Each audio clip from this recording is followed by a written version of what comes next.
Hi guys, and welcome back to another King of the Hill. I believe this is in fact the fourth King of the Hill tournament we have done on the channel before.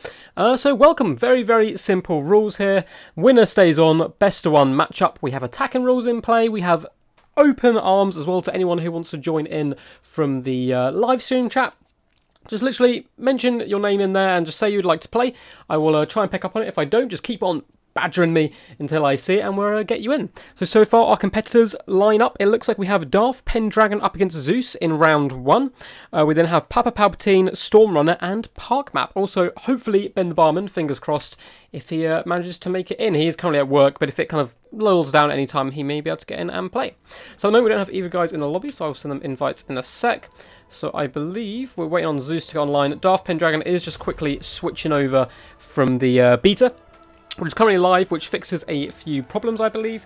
But at the moment, we're just going to be playing on the vanilla basic game, which is how I tend to run most of my tournaments, because some people have difficulty with the beta, difficulty downloading it and so forth, so we tend to just play on the basic setup. I hope you guys are all good in the hood today, and looking fun to join us. So we're going to give these guys actually 5 minutes to hop in. If, oh, my phone just making a load of noise. If they don't hop in within the 5 minutes, we'll simply move on to the next game, which will be Papa Palpatine up against Stormrunner, and get those guys back into the mix and rolling again. So we're going to be on Troll Country, super fun map. Normally start almost all my streams with this map. Nice close quarters, gets the battle underway straight away, which is nice to see. So yes, if you do fancy playing, do message me. Probably best in the YouTube chat. Normally I say on Discord, but I'm going to have to be bumping between Discord, of course, and YouTube, so it's just a little bit easier to do it all in one place. So I'm going to message them and see what's up, and see how quickly we're going to be able to get going. Let's see. So Darth Pendragon, I believe, is still doing the download, and doesn't look like Zeus is online yet. So we'll give them literally a couple of minutes. That allows a few people, I suppose, to pop in anyway. If not, I may even hop in myself and go up against someone in round 1 to get this thing kicking. Should be good fun. So we had quite an... I can't remember who won the last one. Triore, is that the way you say it? Like the Roman Legionnaire soldier. I believe won our first King of the Hill. Him and Noob for Life both going 5 games undefeated, which is very impressive, but I can't remember who won the last one at all. Oh well, that's my memory for me. Not the best Finn in the world. So, I'm going to invite, while we wait for these guys to pop in, let's see who's currently online. I'll drop Papa Palpatine a message and see if he wants to go into game 1. And he can fill in for him. So I'm going to Discord and drop him a little message.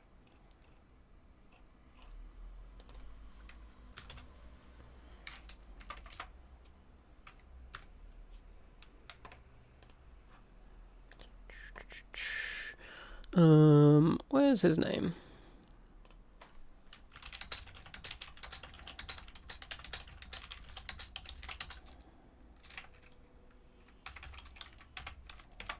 Cool, send him a message, see if he's up for hopping into round 1.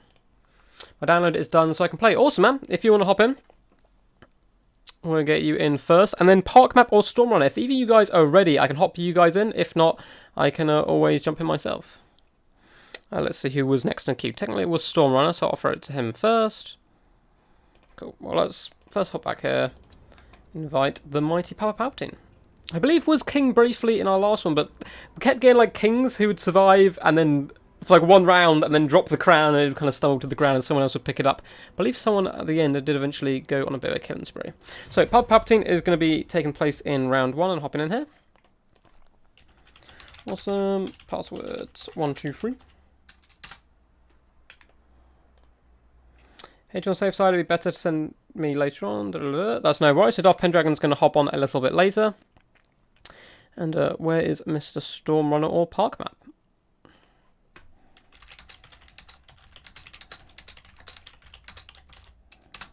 Cool. Send Stormrunner a message. If he doesn't reply, then I will hop in myself.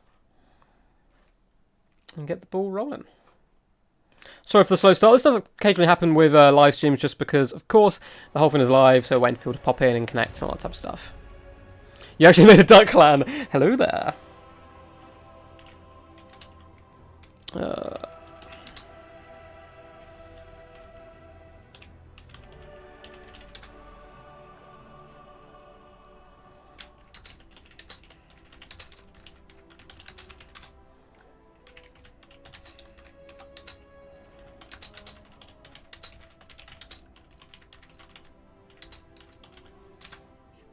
Cool, so Palpatine has hopped in straight away. What's up, Part Map? Yeah, Part Map, feel free to hop in, my dude. I'll just see quickly, because I did offer it to Stormrunner. Yeah, feel free to hop in, dude.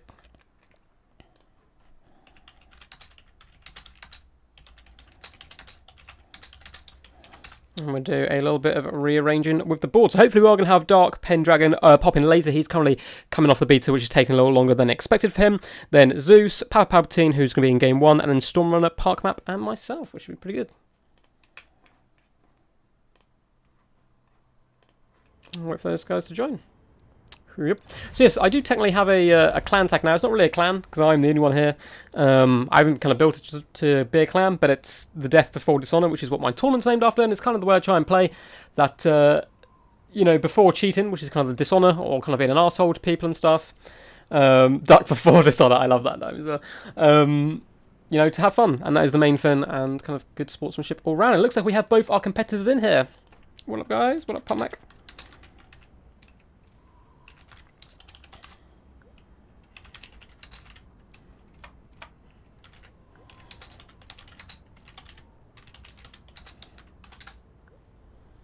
So, game 1 is gents.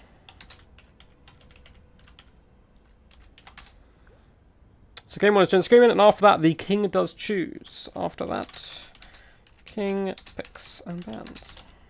Oh, I won't bother. A chance to admit they don't need to know that. So, round 1 will be a gentleman's agreement, so they both decide on the matchup they would like. From that moment onwards, the king decides whoever is currently king. On course, it is a Buster 1, winner stays on. The king will then pick a faction and ban one. Looks like Park Map wants to go Bretonians. Yo, what's up, Zootron Smith? How's it going, dude? Hope you're all good in the hood. Are you Zeus in disguise? Or are you just have a very similar name, scarily? Let's check Discord. That's right, PubMap is hopping in that. It said on my Discord, and I think that was all. Cool, looks like we are all good up and running. And pop up here. So it looks like we're getting a human off. Nice. You can play who you want. PubMap coming in very confident there. Just picking Bretonians, like whoever. Lizardmen, you take it. But caveman or man action.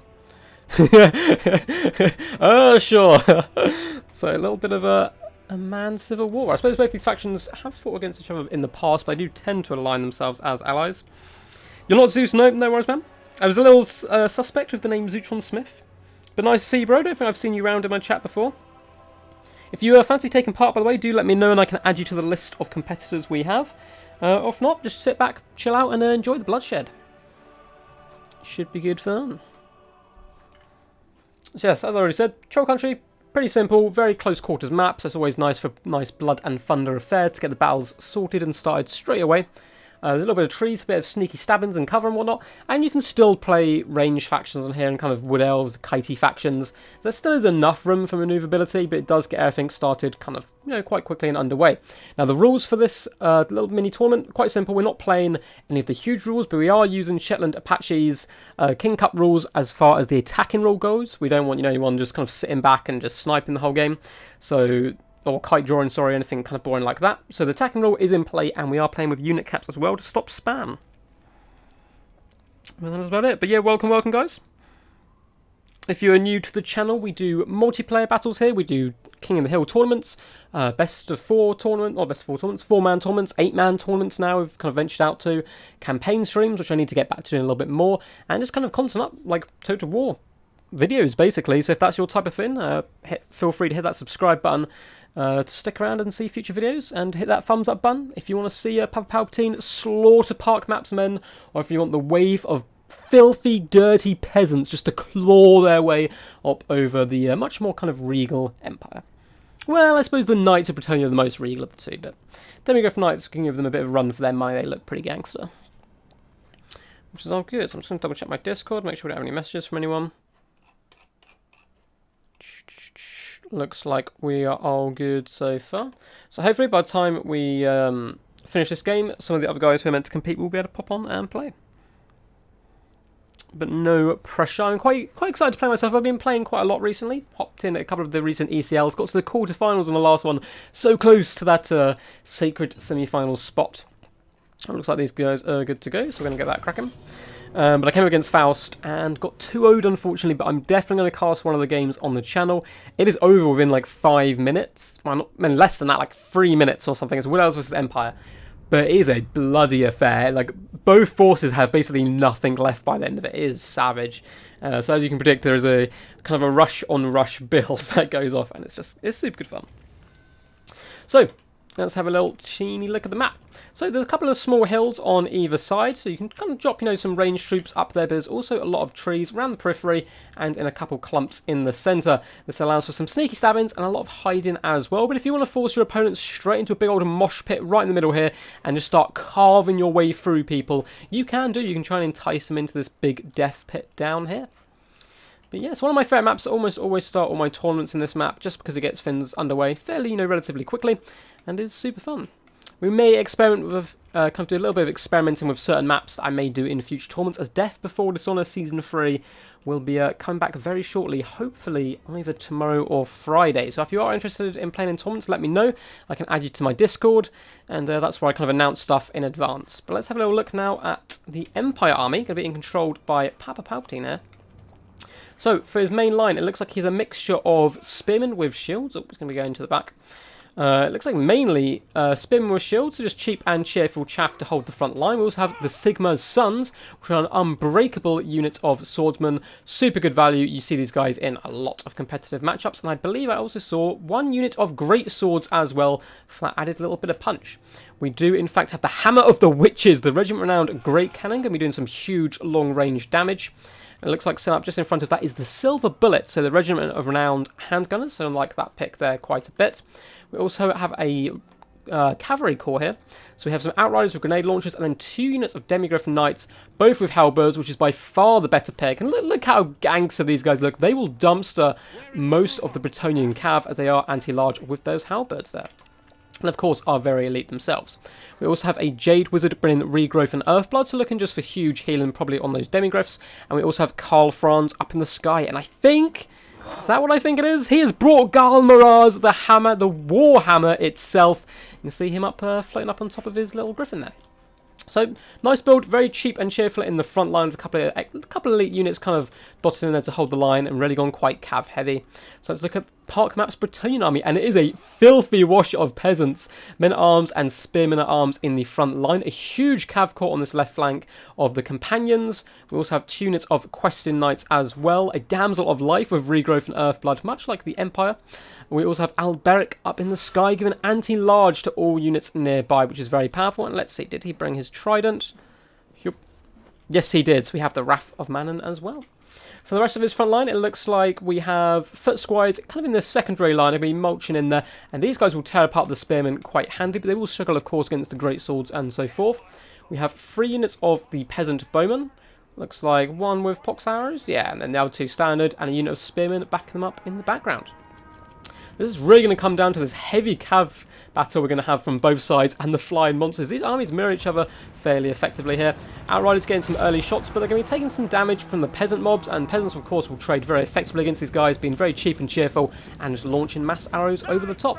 As both armies, it looks like, are going to be advancing up. No, Empire sitting back, actually. They do have the range advantage. They've got some skirmishing with these Outriders, and they, of course, have the cannon, who no doubt will be turning its eyes over here. Looks like it's already got 1 shot off on the Questing Knights.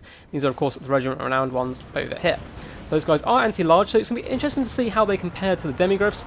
Grenades doing some huge damage on those men-at-arms in the front line. I'm really liking that.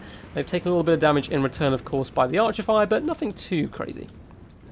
Looks like some early cannonball shots have come in, hitting the Damsel of Life plus those companions. These guys really need to loop up and around behind this mountain, use it as a bit of a shot blocker before collapsing in on their opponents. So that's rather scary, kind of just getting a shot. That's high value units taking damage there.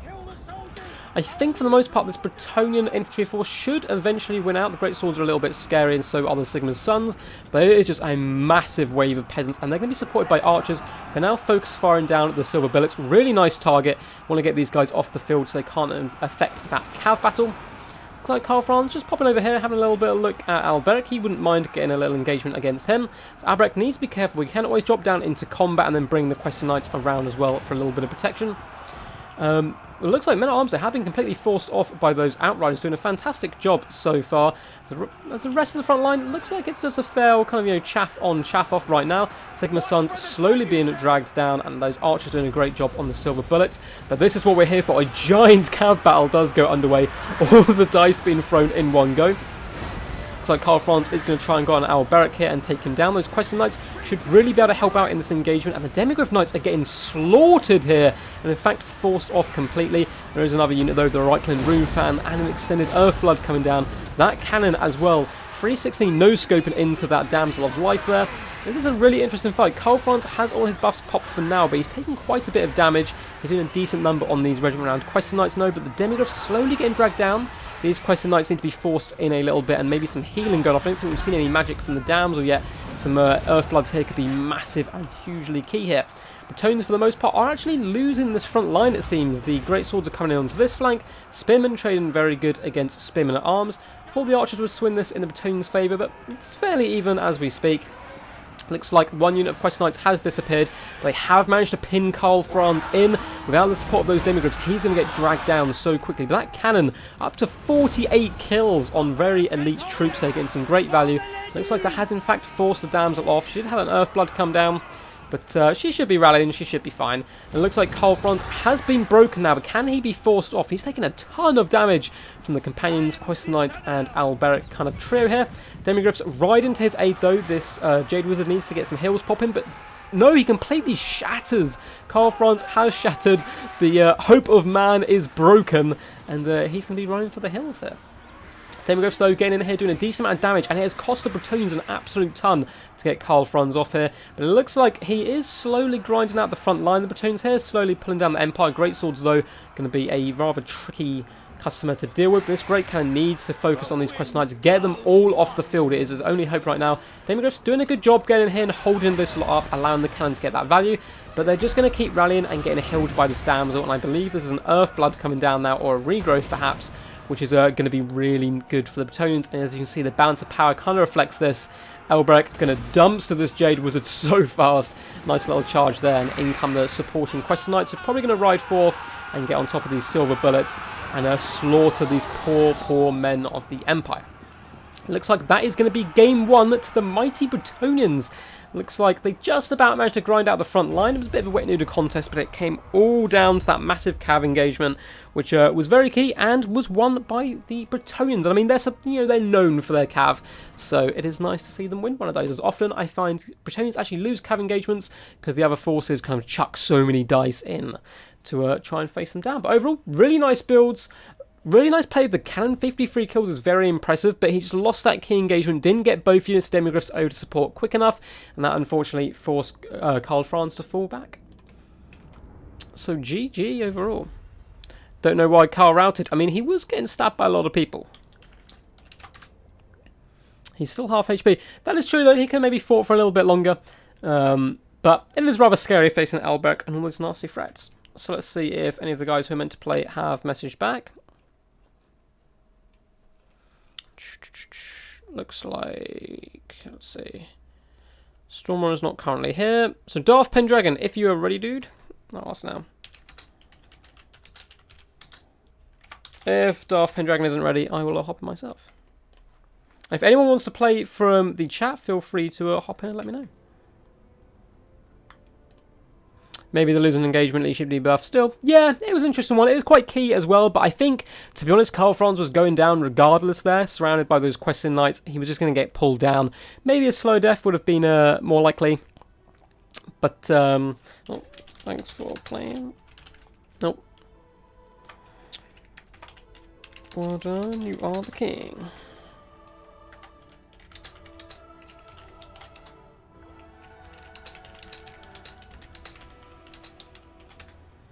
Cool, so we'll find out his next room, and we will change the map just to have however right there, nice and simple. Cool, Darth Pendragon isn't ready to play just yet. Stormrunner hasn't messaged back yet. And I haven't seen Zeus either, which is a bit unfortunate. But I'll have a quick look.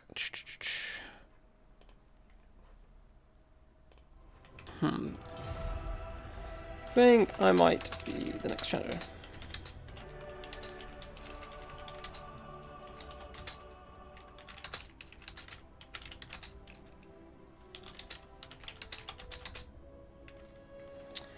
What's it called? Spectate lobby.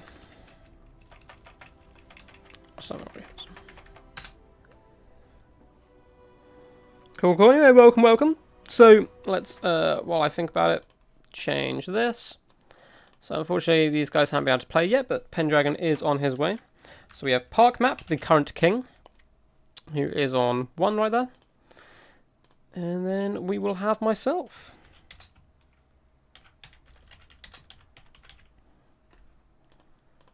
So a king against a duck. Will still overcome rubber? We'll have to find out. It's been ages since we played. We haven't played in ages. It's so cool. True. True. Gonna be good.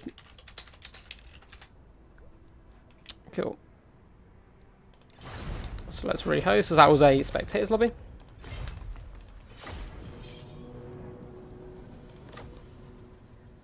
I believe we were on Tower of Hoeth as well. Looks like that's already set up. And let's drop Park Map a message. Yeah, sure you can, Papa Palpatine. Yeah, we'll add you to the list, dude. So yeah, I'll be up next. And then if Stormrunner or Zeus gets back to me, or Dark Pendragon's download is finished, then we'll chuck them in. But if not, we'll get you in. But I'll add you to the list anyway. So even if those guys do play, you can come back in again, dude. No worries at all. So as king, you pick one and ban one.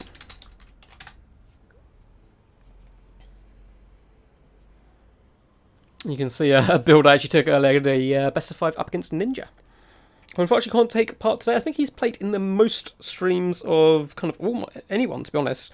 I believe Ben the Barman originally owned that title, but Ninja's played in so many tournaments now. So it looks like Part Map is going to go Beastmen and ban Norska. Okay. Who do we go? Is there anyone wants to see in particular? That'd be quite fun. But I'm thinking Lizardmen. I think they're quite good in this matchup. Also have nasty big dinosaurs that Beastmen tend to struggle against. I could bring a Shred of Lustria, which would be super meme. But I'll respect the Part Map. He's a very, very good player. Wood Elves can struggle in this matchup. It could be kind of fun to go for kind of like an air build or something. I'm not sure. I feel like I'm being baited into Lizardmen. He knows I like Lizardmen, and Lizardmen are very good against Beastmen. Let's do it. Dino Boys.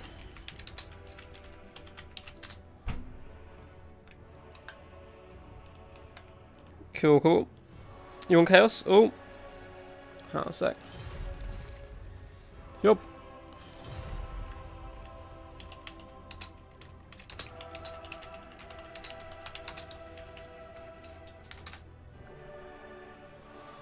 So, I will go Chaos, if that is what the mighty Papa Palpatine demands. I am merely an apprentice of his.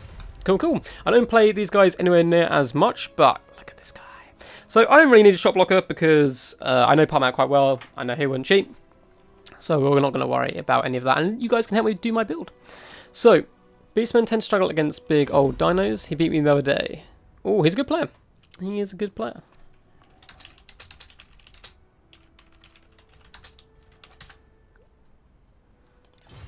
And I believe these guys both play on the Noob Hammer Discord, which you guys should definitely check out if you're new to the game, or if you're experienced and you want to drop your wisdom to some newer players. There's a lot of newer tournaments take place there. It's just a really good kind of place to hang out, discuss how to play multiplayer, and it's, you know, there's enough like decent players there that they're willing to help people that it really does improve your game, help me improve mine as well. So, what are we going to do here? I feel like we need to go for Big Papa Kolek, but I'm not certain. I'll play after dinner, sure man. You can hop in, dude. Cool. I feel like Archeon. Do you do fire damage? No. I feel like we're gonna go Kolek because he's cool, rather than kind of any tactical knowledge. I think the big chicken would be really good here, actually. They have like nothing to take him down particularly, but we're gonna go Kolek because he's hella gangster. We are gonna go. Is it worth Deathcaster? Probably. Let's get Doom and Darkness. Spirit Leech for any Minotaurs. Fair unit in case he brings the regiment around Bestigors, and then let's go for loads of cool stuff. So I think Chaos Warriors will probably do fairly relatively decent in the front line. Oh, actually, what do we want you on? Probably a steed is fine. You can stick by Kolek.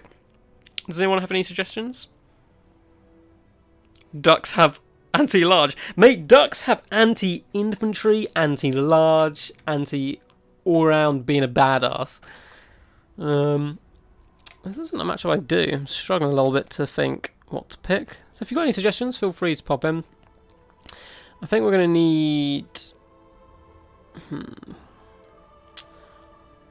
I'm thinking a couple of units of Chaos Knights to charge in with us. A couple of units of Hounds to chase away enemy throwing axes and so forth. Front line, we can probably go for a mixture of fairly cheap and cheerful. Let's get one of you for the fun.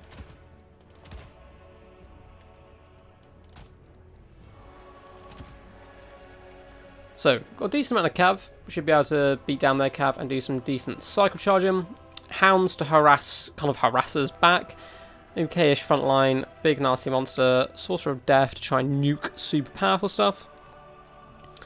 A couple of halberds would be nice as well in case he's gone loads of monsters.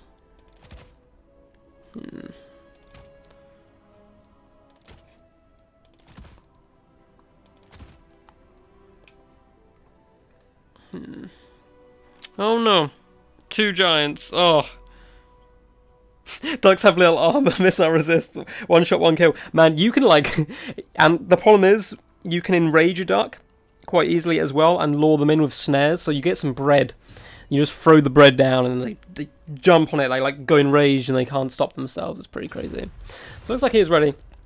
So, okay-ish front line. Going to do decent. So we have some anti-large to kind of saturate on top of Mighty Kolek. Chaos Sorcerer to Dumpster, kind of really powerful stuff. Kolek should do fairly decent against most big combatants. Some Chaos Knights to do some decent cycle charging. We have a little bit of anti-large. I want more. I demand more. Ugh. Ugh. Let's just upgrade stuff.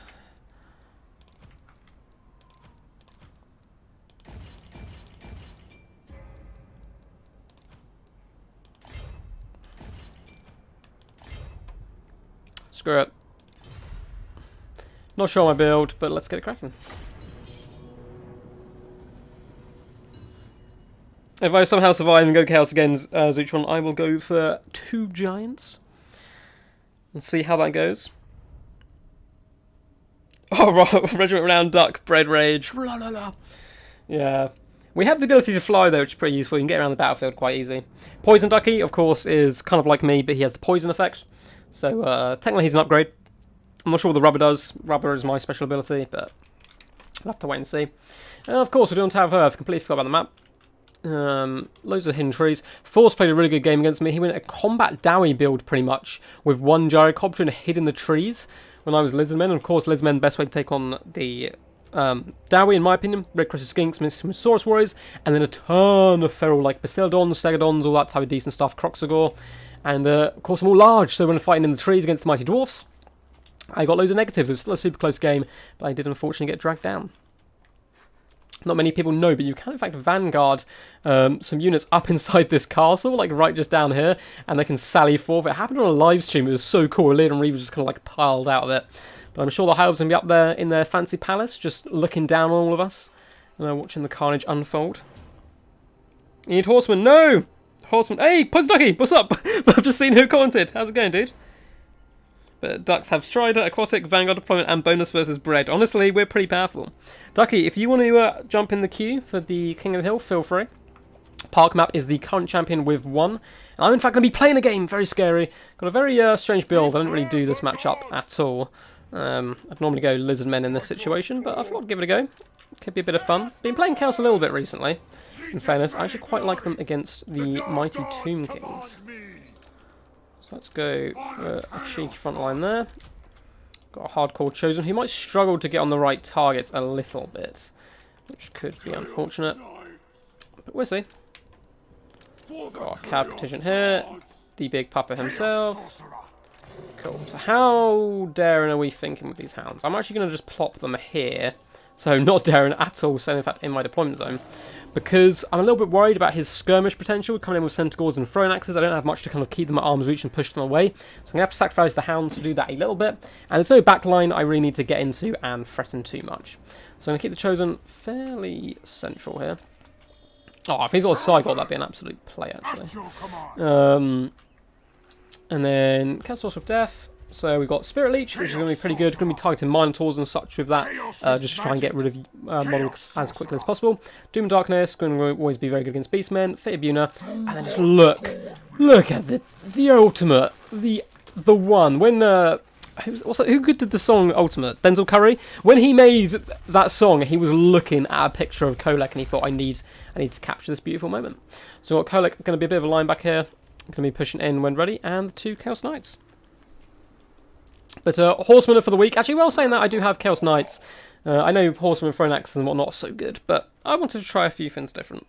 So I'm just going to push my phone over to the left quick, get my keyboard ready, and we'll do this.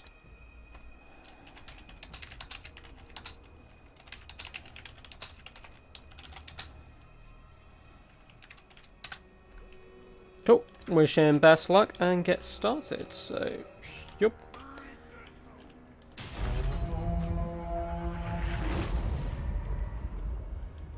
So he's gone very spread out here. Oh, let's just push forward a tiny bit. Yeah, let's get these Hounds over here. As expected, there is a load of Centaurs with Throne Axes being protected by some Hounds, which is quite nice. We've got Razorgors, Minotaurs, Razorgors, Minotaurs. Jesus, this is an absolute monster mash here. I could struggle. I don't see any infantry, but it could be because it's all hidden at the moment. So let's get the Knights starting to move up here a little bit. Oh no, we're frozen. Okay, we're back. We're back. Shouldn't have any problems because we were just in a lobby with him moments ago. Who does he have for Lord? Morgan the Shadowgate. That is a competitive pick. I like it. The path is sacred. Bring skulls to court. Cool. Let's fall back with the Knights a little bit. Take this game nice and slowly. We might have a load coming through the trees behind me, so we're going to get these guys over here. Whip you round. If he does want to engage, we always can. So let's bring Kolek back a little bit. Don't want to take any unnecessary damage. And yeah, here come all the hidden units. Oh, those Razorgors are going to be a pain, aren't they? The dark gods command me. Cool, so we've got Hounds hopping on people. Let's bring these guys over here to support now. Time to despoil. Let's just move up. Running. I move fast. It's a trap.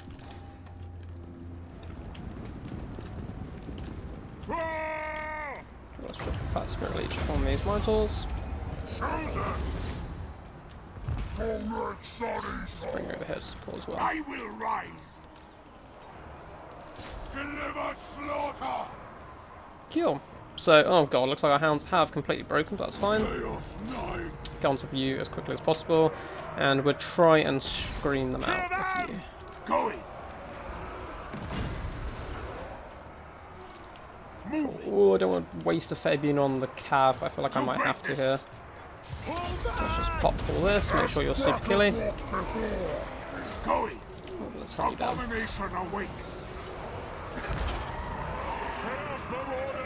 Cool. Just distract them for as long as possible with them.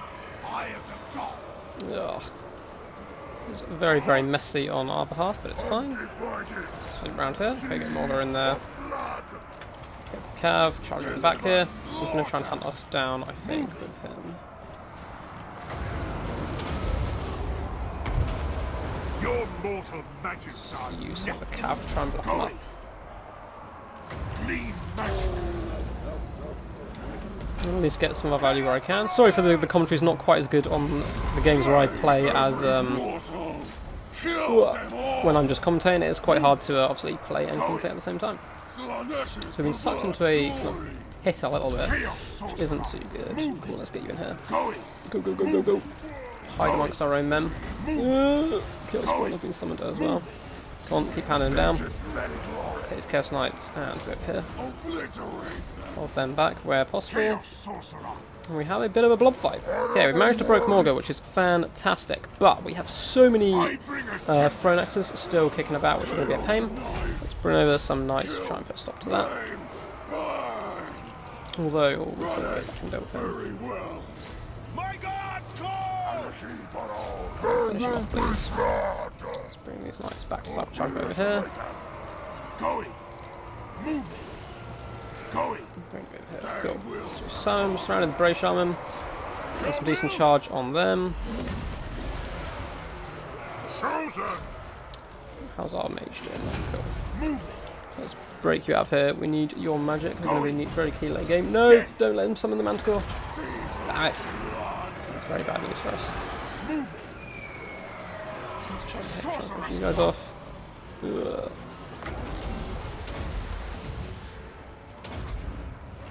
Okay, we have killed his leader. Okay, let's please scoot your boot out of here. Moving quickly. Cool, hope that spell does in fact come down. Hold up that, please. Over here. Okay, we might be able to assassinate all his leadership here and then do a pretty decent job.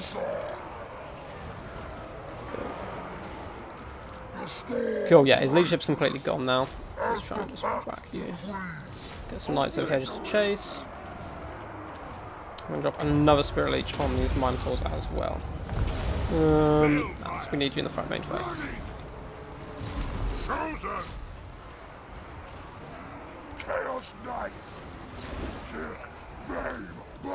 Okay, let's try and chase off those Centaurs. As long as we waste their ammo, that's fine. If they want to come to combat with us, we'll happily take that on. This battle's going pretty good now. Let's just pile in there and force them off.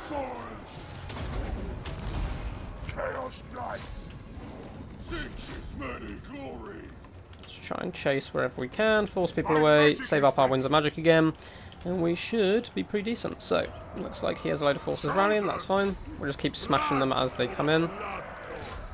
Just keep him wasting ammo. I mean, I say wasting ammo, he's getting really decent damage on knights, but for us, that's fine. Okay, let's get those Vesicles off. Cool, they nearly have ammo. These guys aren't. Let's change target and finish off those Razors. Get as much off the field as possible. Nurgle's pestilent glory. Cool, so I think we're relatively safe now. Yeah, one of them doesn't have ammo. These guys are getting attacked, that's fine. Trying to finish off those guys before we die.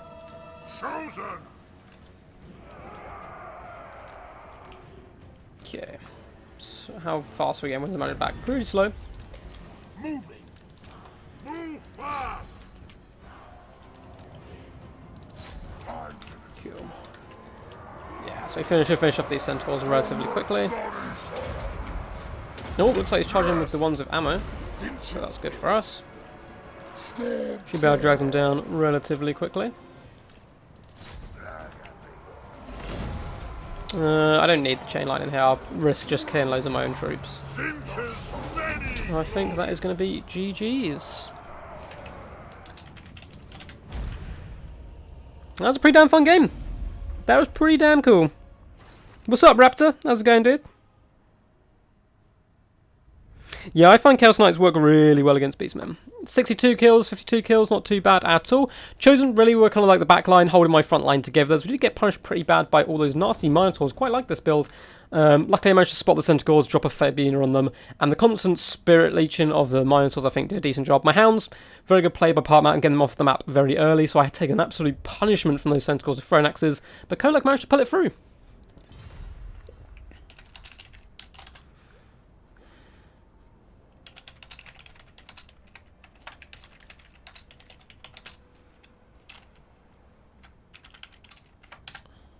I have to think about something for this matchup. Yeah, that is a tough matchup, I think.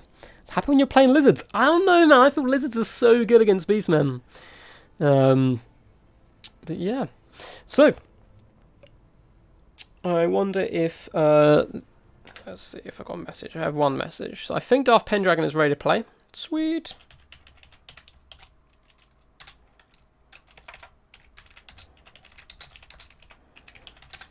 So we have Darth Pendragon going to be coming in and trying to claim my throne, which is a bit rare. I'm actually on the throne. This is pretty crazy.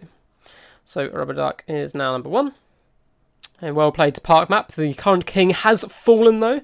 And I the king of all ducks at the moment. So we have I'll just do Pendragon. Pendragon the Challenger.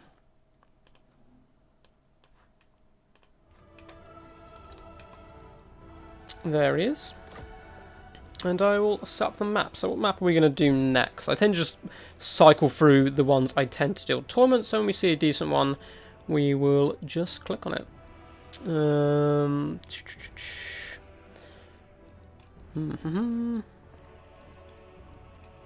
Romaxon. What map?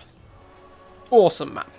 Very, very awesome. Who would you guys like to see next? I am the king, so I do get to pick and ban first.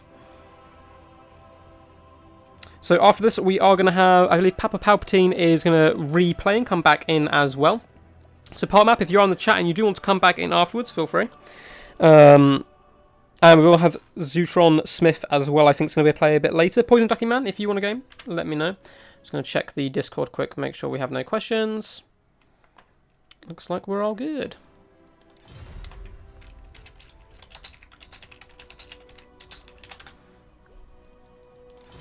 So, I am the king, and who does the king decide to pick and ban?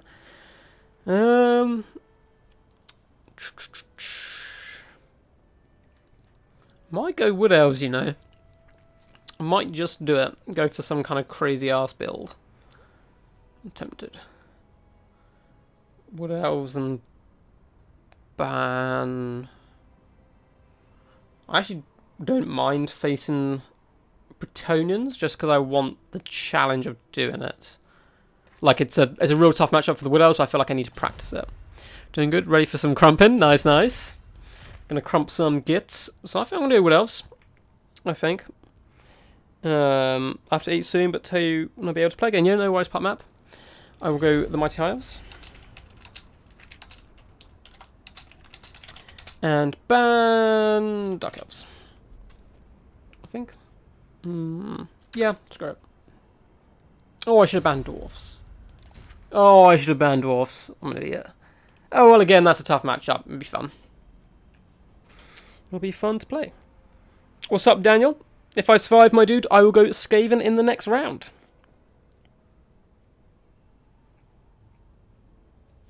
Hope you're doing good, man. I haven't seen you around before, I don't think.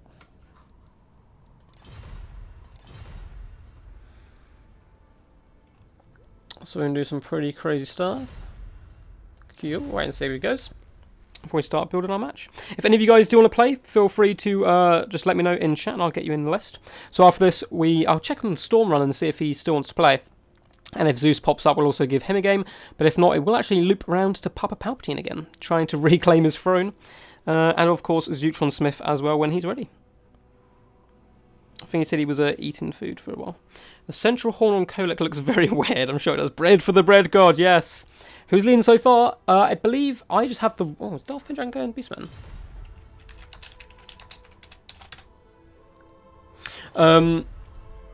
Yes, I'm technically currently holding the crown with my one victory. We did have a game earlier on as well, with the mighty Papa Palpatine up against ParkMap. And that was won by ParkMap. So currently no one's winning this, everyone's kind of just a 1-0. Yep, sweet, okay, cool, cool. Let's build a really weird army. Let's throw him off. Glade Lord on dragons. That looks all pretty good. We're going to go, very cheeky, go for these. Which normally I consider a poor unit, but I'm going to try some stuff out. Do we go life or do we go beasts? Life with the healing, which can be really key with dragon and so forth, but that Manticore summon's so good. Yeah, plus we can slow stuff down. Cool. So I'm going to go for a little bit of an Air Force there. And then we're going to get you. And you.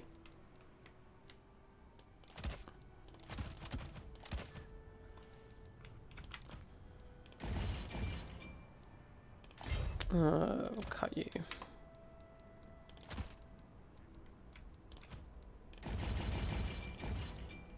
How about that for pure madness? So we just hold the line with these guys, try and snipe key elements out with the Hawk Riders, swoop in for kind of big important moments with the Wild Hunters of Kurnos, and just a dive bomb with Eagles. I think it'd be pretty fun. I don't think this is a very good build, but it looks cool. Should be all good. What's up, Ronan? Whoa, Ben the Barman, my dude. I hope you're good, man. How's work? Hope it is chill enough for you to play, dude.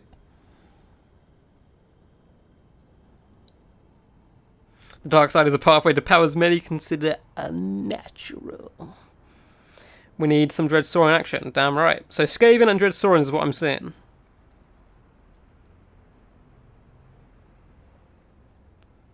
Let's go, let's go, let's go. Cool, looks like Dolphin Dragon is just Silence build, it's fine.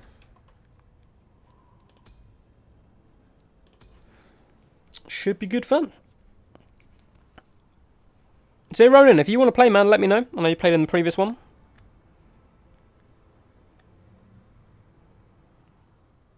Oh, okay, Ben. After this game, I might try and sneak you in quickly. So Ben's currently at work, but he might be able to play whilst at work, so we'll try and sneak him in where we can.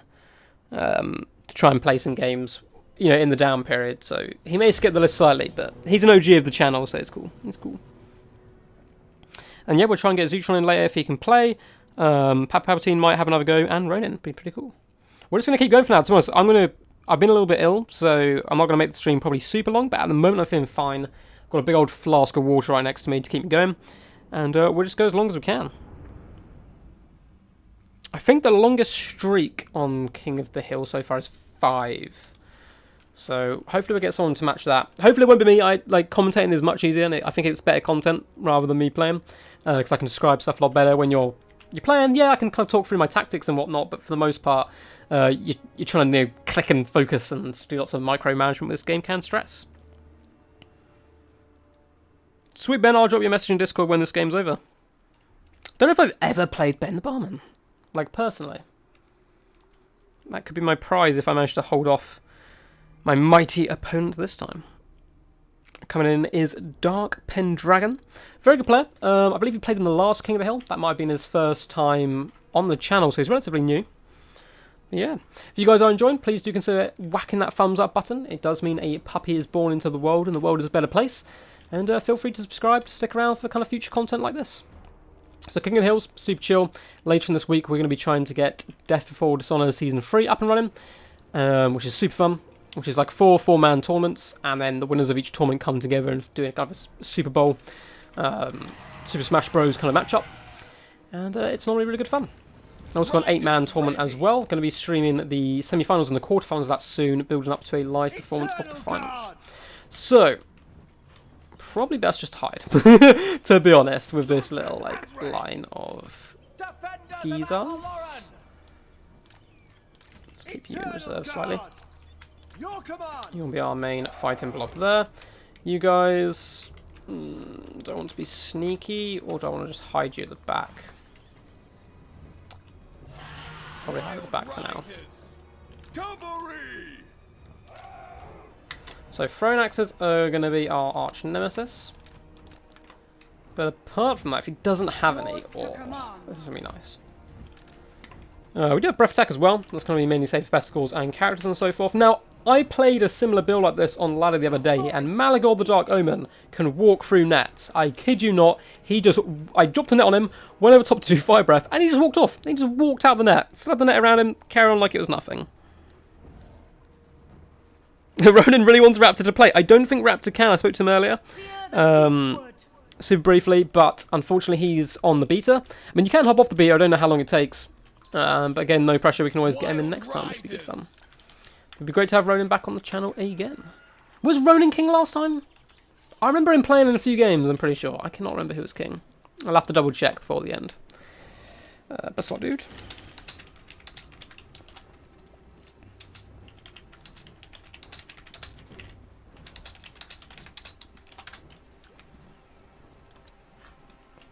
So this is going to be an interesting game. Interesting to say the least. Let's see how it goes. Turner Guard should be able to hold against most chaff fairly effectively and deal with Minotaurs and so forth with their anti-large, especially when hidden in the trees. These guys just to counter any nasty biggies, and a little bit of a snipe tactic going with these guys. I mean, these guys are pretty trash. considered trash by most people. I kind of agree, but at the same time, look how gangster this looks. All the Hawk Riders, the Spellsinger herself in the background, and a mighty Glade Lord on a dragon. Very fearsome combatants. Took 1 hour to download. How long does it take to undownload, though, if that makes sense? Just hop onto the normal. Good luck, good luck. Looks like we're good to go. Oh, God, getting a little bit of... Okay, mouse should be fine. So let's float over here. Let's try and get down those archers. Is he summoning something?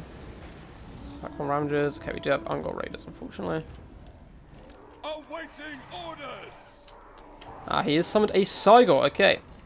Time to fall back with you guys. You guys collapse into the trees to stay hidden. Unit not hidden though, neither you. Okay, you want to waste that Cygor as much as possible. Console for an access, chase a little bit more. No, okay. I'm going to swoop over here to take on these hounds. And generally be a pest. Like the wind. Oh, big rock coming in. Big Kobe. Oh, and it hits the dragon. What a throw. Jesus. Right, so we're going to try and get over here and dump to those hounds as quick as possible. If he's not paying attention and doesn't pull them back, and he just pulls them back. Oh, this is going to be a tough nut to crack. May risk. With haste. Charging in here. Erase them. Oh no, he's coming out with his... Quickly. Do I just take this? Onward. Okay, when he starts to pounce, I think we'll try and push back. Cool. By Oh no, everyone. one person. No. Oh god. Oh no. Protectors of the forest. Moving fast, as you say. Cool. Dragon should get up just fine. Child my of God. Valor. Oh, I hate when this happens and your dragon gets stuck, so let's drop Curse. Understood. Oh my god, come on, you can't really be breaking from this. You're getting shot just a little bit. As you say. Fire. It shall be done. This is not going well at all, Jesus. Now How did you break? You're a dragon. for Hecate. Okay, well, we're just going to take this opportunity to try and dive bomb and get as much damage as we can, but I think we're pretty screwed with our Lord here. Riders. Let's move you guys up. Try to rescue the situation, but I think that's pretty much game from the start, unfortunately, on our behalf. Let's drop a... Deepwood cavalry. Understood. Oh no, don't do a fancy attack. No. Go. Moving swiftly. Quickly. God, our dragon full on died. Ever Right. ready. Well, I think that's pretty much game, but we are going to have to push forward now. Oh god. God.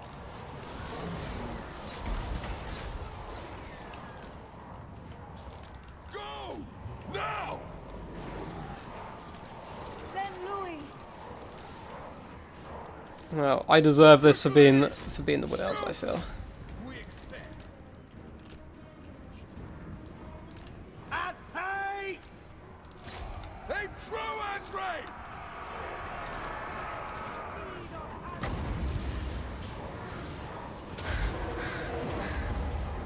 Okay, we're going to get a decent flock of doom down there. Let's try and claw our way back into this. So we'll snipe out the Centaurs. And then try and do as much poke as we can. You guys in here as well.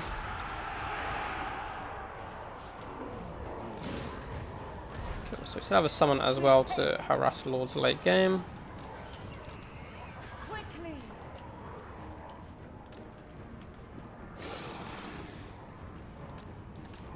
Now. Is there any way back into this without a dragon? I mean, we're going to do fine against most of his infantry. Those Gorok Manzrippers will be a big problem with our Eternal Guard, to be honest. By Just just our Lord not being able to get out of the... I guess they were poison warhounds, slowed her down and kind of pinned her in. Yeah, it looks like they were. At once! We can't afford to waste ammo. Cease fire!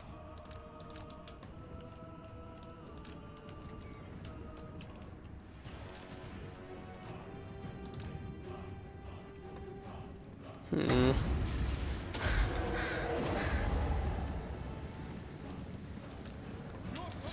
Oh. Nope.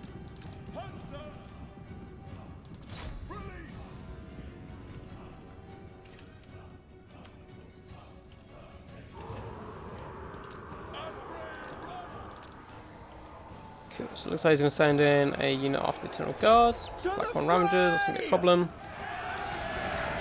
These guys. Let's help out over here.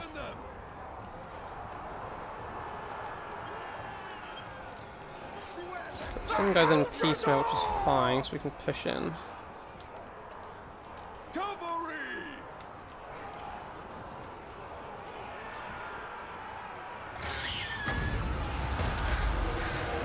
Gonna have a Flock of Doom up there, try and break this front line, and we'll push through all our guys.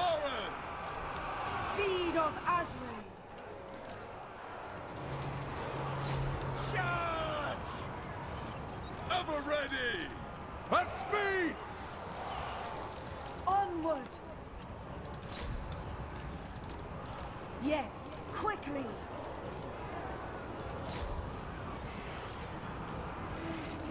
Moving swiftly.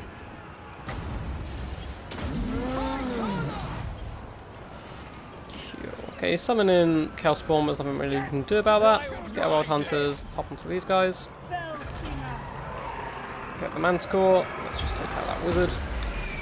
Try and harass the back line as much as possible. Awaiting orders.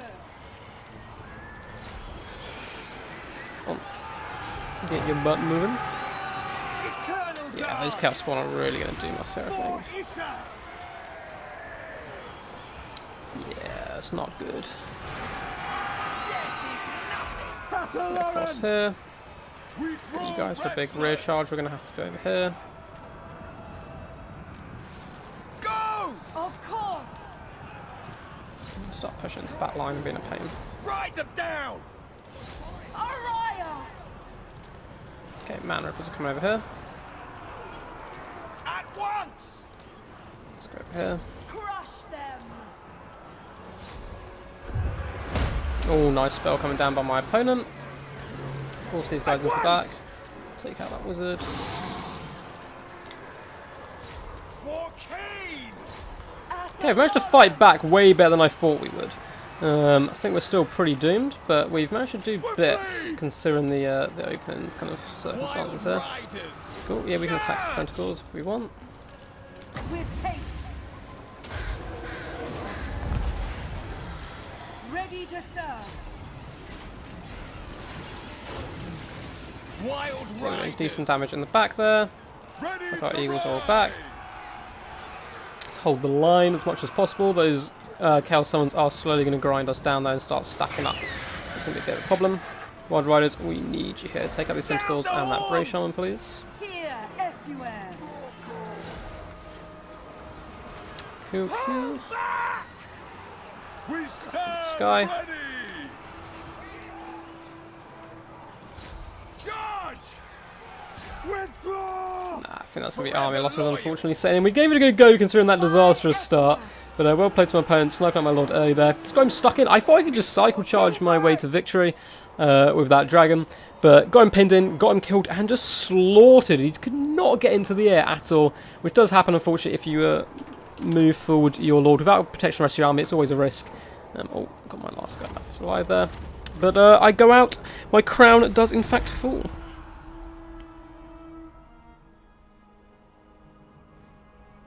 Yes, normally against Beastmen, what I would normally do in this matchup is probably go Durfu, 3 into Tree King, maybe some Wall Dance as well to carve people out.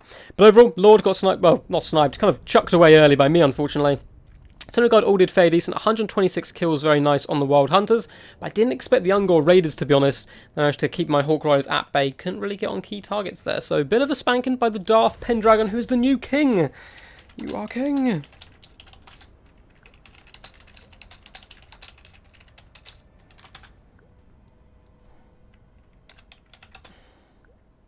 Yeah, so it was Poison Warhands, just slowed down my dragon and pulled it to the ground. Unfortunately, Wood Elves in general, quite fragile, so even on top of their dragons, they can get killed very quickly. But we are going to open a new lobby quick.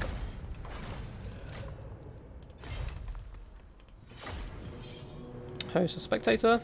And then we will try and get the mighty Ben the Barman in. Ben the Barman and Daft Pendragon. I'll quickly update the scoreboard, so unfortunately, boo, down to 0. But Ben the Barman shall be my chosen champion. Ben the Barman to try and claim his kinghood. And Pendragon up to 1. I think he was king briefly in the last one as well, actually. So he's back with a vengeance here. Hey, how long is the list for King of the Hill? I'm better. Is that a problem? We're on live. Looks like Pugnabon wants to play, but...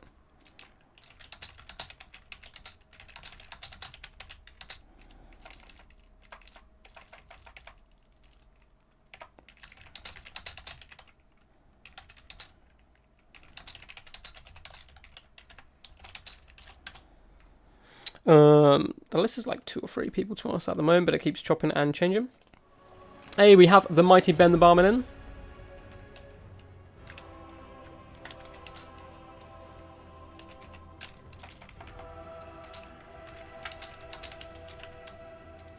Oh.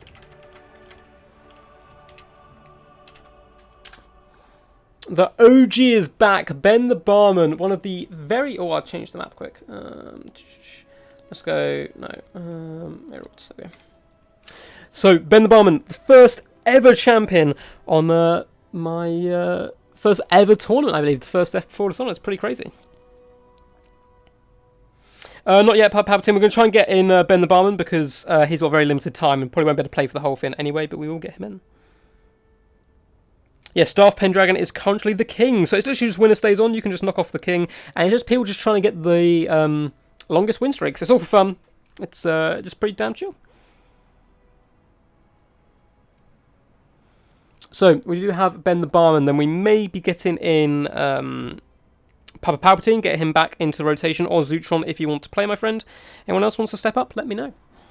Looks like we also have Mr. Pugnabon. Is that Puggington? I'm not sure.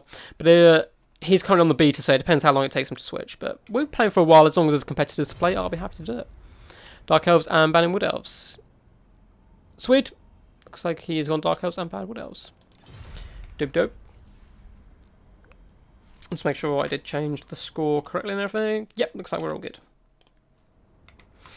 So no one's been able to hold on longer than 1 win so far, is it? Because Parmap won the first game, so he was 1-0. I beat Parmap, so I was 1-0. And then Dark Pendragon. Or is Daft Pendragon, right? Daft Pendragon did knock me out. Is he a disciple of yours, Papa Palpatine? He is a Darth, indeed. Looks like Ben the Barman may be going Beastman. Just a sec, please. Okay, no rush.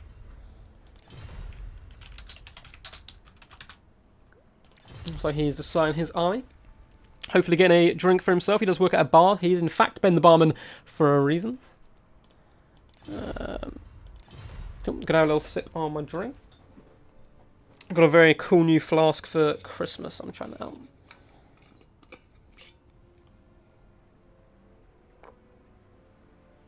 Yes, we're seeing some children of the old one. Ben the Barman, a true champion of the people here.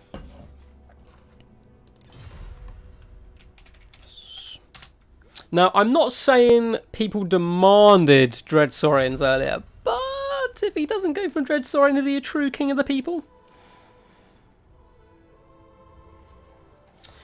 I'm hoping for a Dread Saurian. I'm praying. It's terrible against Dark Elves. In fact, going into Dark Elves with Lizmen seems risky, especially because of those Scourge Runner chariots, which at the moment a little bit controversial in the multiplayer scene, as most people tend to think they're quite overpowered. I think there are tools to take them out, but they are a little bit too powerful. But nothing too crazy. People are kind of making them out as like, you bring 3 of those, you win the game instantly, which isn't true. But they are very, very good, and especially against lizardmen, because they deal long range against the large threats and can run over skinks and so forth in combat. So pretty damn nasty overall. But yes, right, I'm going to quickly hop back to Discord and got a couple of messages. Where is bro?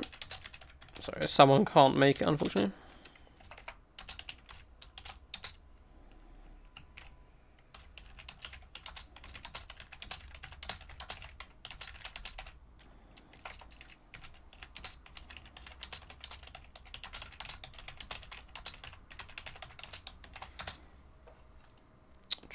I've got my Terrell type in.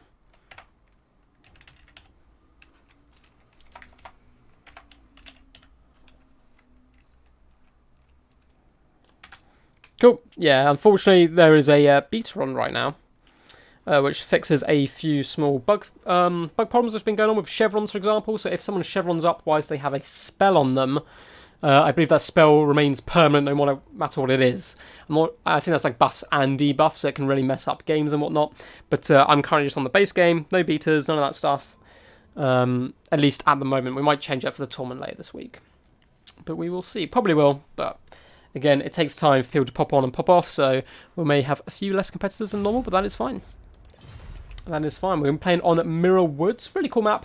It's got some hilly terrain, along with, of course, as you would suspect with the name Mirror Woods, some wooded terrain as well. Lots of sneaky stabbings can go on. Looks like they're both ready to go. So we're going to ready up and get it cracking.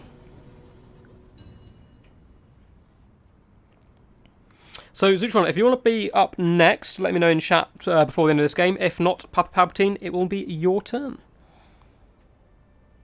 Oh. Blood for Cain, apparently. Nice. Blood for Cain. Bread for the duck gods, that's what I say. Bread for the bread gods. I like how the rubber duck fin, or the duck fin in general, was somehow kind of taken over. It started just as a cool name, because my friend was called a Penguin of War on PlayStation, I believe it was. So I was like, oh, I need a PlayStation name. I'll go Rubber Duck of War. And then it kind of just fit with, looks like, no question. King's Cup, I think. Yeah. Just the attacking roll.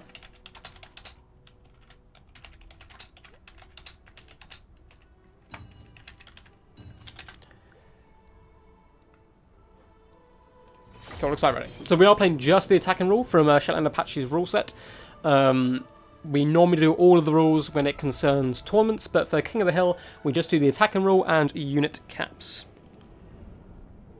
No, Palpatine, you can't play anymore. It is a game changer, that bug. I don't think it happens too... I think it's pretty hard to time, because you don't know when your unit's going to level up and stuff, but it can mess up stuff pretty bad. No worries, Palpatine. Great to have you in an earlier game, though, my friend. And we'll get you back in sometime soon.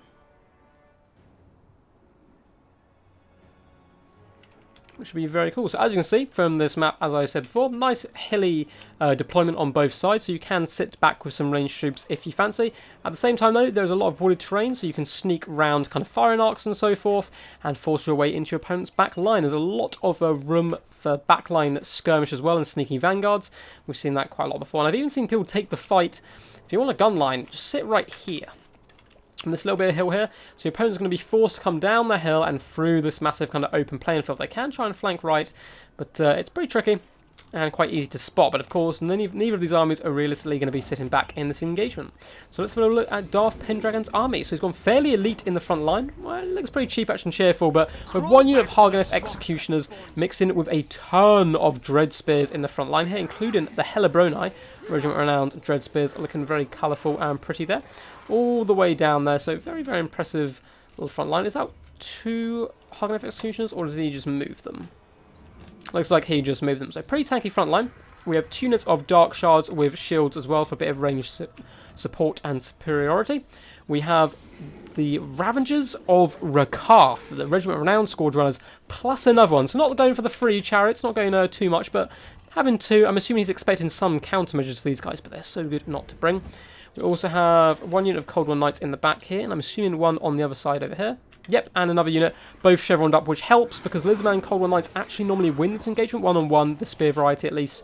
So the chevron's probably going to switch that back into the Dark Elves' favour.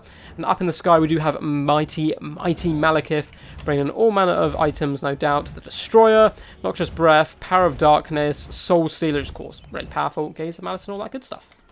Let's have a little look at Ben the Barman's Lizardman build. He's gone for like a full skink build, it looks. This is very, very cool here. So we do have 3 units of Chameleon Skinks, the best skirmishers in the game in my opinion, or at least one of them, super annoying and hard to hit, as their name kind of suggests. So on the flanks we do have skink cohorts with javelins, but in the main line it is going to be skink cohorts all the way along, backed up by red crested skinks, including the Regiment Renowned version up here on the high ground, the cohort of Sotek, who have a really cool ability which stops them from taking HP damage, but they don't lose models for a limited amount of time, makes them really sticky. On this left-hand flank, we do have some Cold One Riders, but not the spear variety. It's going to be interesting to see how these guys perform. They all struggle up against those Cold One Knights. In the back line, we have some more Cold One Riders. And in the very distance, we have a Feral Basildon just kind of chilling out, with a Skink Priest of Beasts, of course, going to be bringing that Manticore summon. No, not! Wow! Haven't seen a Beast cast without Manticore for quite a while. So he in fact does have the Curse of Anir and Wyson's Wild Form, and then just for his Lord, as this battle gets underway, we have a Saurus Old Blood with, I'm assuming, an Amulet of Itzel. Yes, and of course the Horn of Kaigoth, those ultimate charges, which will actually turn these skinks into a little bit of lawnmowers, at least very briefly, as they charge in. So, interesting build. I believe he has completely forgotten about his poor Feral Basildon back here, but you know, that's a full-on champ move if you can leave your guy at the back and still win. So early shots coming in the Hargrave Executioners, nice little target here. These guys aren't shielded at all, but they do have a bit of armour. Like 100 in fact, so pretty decent. But it's better aiming at them than it is the shielded spearmen. You're not going to get much value there. So you finally remember this Basildon? Nope, still going to be in the back. And this is the power of the Scourge Runners. They just come down the flank here and just start running over the Skink cohort. There's not too much they can do about it. The Chariot's so good in this matchup. Looks like Saurus Old Blood trying to force him off, but they can now kite him, turn around, and shoot him to death, which is going to be a bit of a problem. Skinks will struggle in this frontline engagement now. They do decent up against Dread Spears, but Hargnef Executioners are a different customer. Over on the flank here, it looks like Cold One Riders have managed to single out one unit of Cold One Knights, and they're dragging them down even without the anti-large. They're getting supported by Skink cohorts with Javelins coming in. Looks like some Dread Spears are coming to support, but it's a little bit too little too late. Are they going to hold Cold Ones? They're trying to get in on those Skinks here, but Javelins are coming in. These guys are surely going to break. Leadership -4, and they do break, and that means they could get chased off the field. Skinks do start to engage all across the front line now, doing some serious damage. It's been a little bit wet noodle. But over on the side here, disaster could strike for Ben the Barman. Saurus Old Blood does get caught. He's now facing 2 Chariots plus Malekith, who does have a curse placed on him, however. And if the Saurus Old Blood pops his buffs, which we see now, Amulet of Itzel, all of the big buffs coming down here now, he might be able to go toe-to-toe, but not with those Ravagers firing. Looks like they are cursed at the moment. Or at least one unit is to slow them down and whatnot. And the Saurus Old Blood is going to be very wisely running for the hills here. Nice Gaze of Malice coming down on the cohort of Sotek. Do have Refuse to Die popped up though. Cold War Knights can't get away. They're getting bogged down, it seems, by a tree. And some Knights there as well. So left flank going very, very well for the Lizardmen here. Piling the pressure on top of those Cold War Knights and this centre pocket. But over on the right hand side, a little bit of a disaster. Looks like we do have Wyson's Wild Form coming down as well on Saurus Old Blood. Not going to help him out though unless he is going to turn and engage.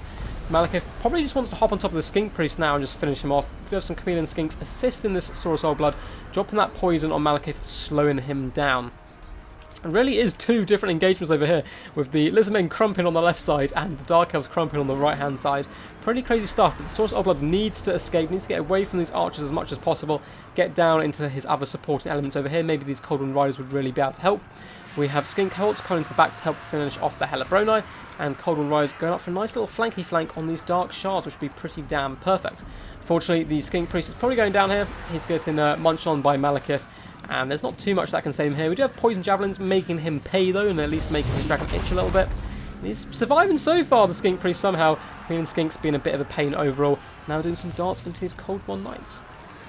So the road attack is coming from the Cold One Rise, and it looks like the Saurus Old Blood, Cold Blood dropped on him, is going to rally, coming down into this relative safety pocket on the left-hand flank here. Balance of power very slightly in favour of the Lizardmen. So Hargnef Executioners are being dragged down here, only 18 models left, being beaten by red-crested Skinks here. And this is a pretty close game. The Basildon, the late game Feral Basildon coming in, could be really key in some of these late game engagements. Do a big Soul Sealer coming down now though. Darts making Malekith try and pay where they can though. Backline is a little bit of a kind of a mess over here. It looks like for the most part the Dark Shards are going to escape here. Malekith should be able to clear up those cold ones fairly effectively. So High-Growth Executioners have started to flee for the hills. There is this big pocket of strength for the Lizard Men. This Chameleon Skink's doing a decent job as well, firing on these Scourge Runners, trying to drag them down, and somehow a mighty Skink Priest survived. Ferobracildor needs to get into action now, as Malekith is going to be a really tough customer here, as he could snipe out the Saurus Old Blood. There's not too much in this Lizardman roster to take him down, unfortunately. Cold Knight trying to get on top of his Scourge Runner Chariots, really nice play. They nearly have ammo, so they've got a lot of value. But Skink Cohorts as well, running into the back here, trying to shut down some Dark Shards. You do have a nice Curse of a Near Pop to them, giving them that minus 30% accuracy, which does really add up quite a lot. Malekith, though, I think may be able to solo this. It's going to be hard to drag him down. In the background, we do have Skink Cohorts going up against Dread Spears, nothing too fancy. This is where the most of the action is. Chameleon Skinks constantly firing those shots into Malekith, getting that slow damage down. Ravagers over a calf, do have a stand your ground, pops on them, as the Skinks try to swarm in on Malekith. Ferobracildor up to 2 huge kills already, forces his way into the back line, and Terror routing some Dark Shards really nice. He needs to stick on top of these guys, and that Terror is going to be really key late game. Balance of power has normalised into the middle. Chameleon Skinks will keep firing, just use all their ammo where possible on top of Malekith, and try and drag him down. Even the Skink Priest is getting in there. He's been really key this game, managing to keep him alive, been very good, getting a lot of curses in. Saurus Old Blood is coming back to the fray, going to help crush these spearmen here. Do have lots of rallying units over in the distance, looks like some Cold One Riders and stuff, but nothing that's really going to affect the battle too much. High-Growth Executioners are pushing up the hill now towards that poor little Skink Chief. Saurus Old Blood are going to feast on top of these spearmen. They have anti-large, but not much AP at all, to be honest. The Lizardmen fighting tough here, but good old, let's call him Gary, good old Gary getting into the background, terrifying these Dark Shards once again, stopping that constant fire coming onto this Lizardman force, allowing them to kind of just bog down Malekith and do damage to those Chameleon Skinks. Another unit of Skinks chasing off some Dark Shards, really nice play overall. Very well played by both players, boys. So the battlefield was stretched all the way across. There's micro coming on both sides. Saurus Old Blood staying out of the action so far, going to be chasing off Dread Spears where he can. I think he should bring Malekith over and just finish that guy off, to be honest. Nice cycle charge coming in by the Ravagers, getting on top of these Chameleon Skinks. They needed to shut those guys down, as they're getting a lot of damage onto Malekith just slowly throughout the course of the battle. Some Red Crest Skinks trying to force off those chariots and pin them in. Gary over in the distance, just crushing Dread Spears and helping crush some of these Dark Shards as well. Did the other unit rally over here in the trees? It tried to, but we did in fact have more Red Crest Skinks shut them down. Saurus Old Blood trying to run back to the main engagement now, and this could be a big Soul Stealer popping in now, possibly. No, it's popping down on the Ravagers, and it is going to be another curse, lowering their accuracy and speed, so maybe they're not going to be able to escape here. Red Crest Skinks hopefully can do some damage and really pound these guys into the dirt. Let's see. Oh, health-wise, 1,500. Still looking pretty tough. Cold Ones need to get in there and try and pin them in place. Yes, get a bit of mass in there. Should do some decent work. But they're still just riding dirty. These things are disgusting at the moment up against Lizardmen. Forcing their way through, rolling people over. Up to 139 kills. Pretty damn crazy stuff. Now, Gary has managed to once again rout some Dread Spears. Can probably pop over here onto the Dark Shards next. But Malekith going to be a tough customer. If these Chameleon Skinks can support the Old Blood in this situation, maybe he can take him on in a fight, but he needs to get back to some of his troops. Malekith kind of dips in and out there. The Ravagers of Rakaf have been forced off here. Oh, we're going to get a nice breath attack. Really nice play, trying to butter him up with a breath attack. Looks like he tried to dodge where possible. Cold-blooded to keep him in the action. And these Skinks are going to have to swarm in to try and protect the Saurus Old Blood, who may need to turn and fight this, to be honest. I don't know if he can run away. Takes a huge smack there as he attempts that, but does turn to fight. Pops the horn of Kygor down. And this is key. Malekith down to just 900 health here. Massive hit, bringing him down to 600. I think both Lords could go down here. Saurus Old Lord roars the Carnosaur there. Does it roar victorious though? Is it a roar of death?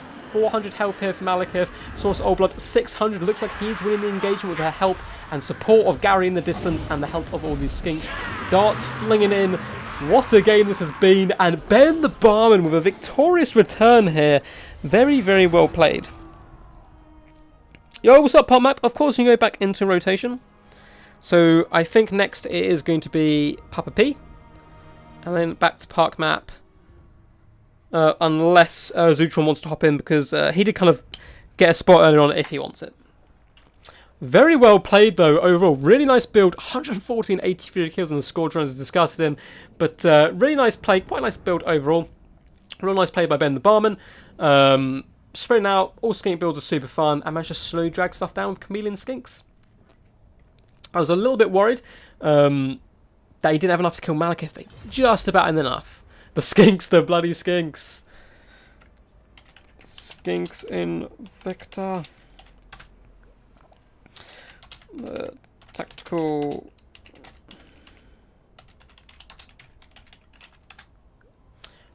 bestowed on reserve. So if Ben the Barman is still good to stick around, I know he's at work, so he may have to hop off at a moment's notice. We will keep him in.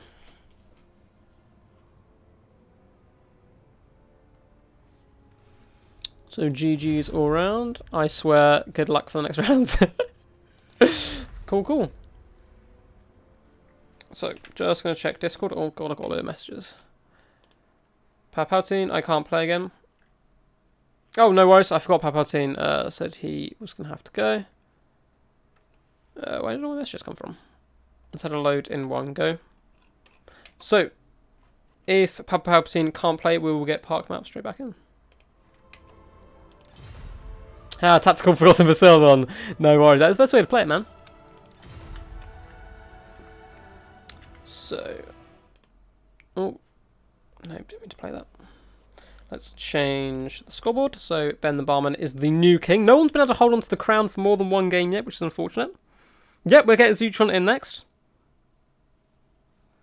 Zutron, the lobby is called Ducky King of the Hill, I believe, or King of the Hill Ducky Password 123. If you can't see it, let me know and I will add you on Steam and we'll get it sorted. So it is going to be... Yup. Zutron coming into play.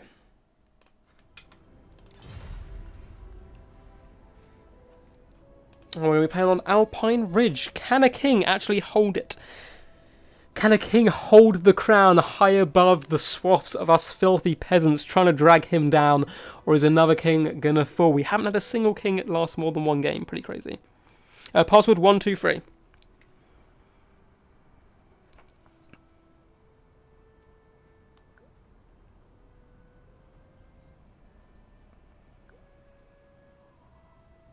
I thought Papa said he couldn't play, unfortunately. If Palpatine can get back and play, we'll get him in. Oh, it's Geese! What's up, dude?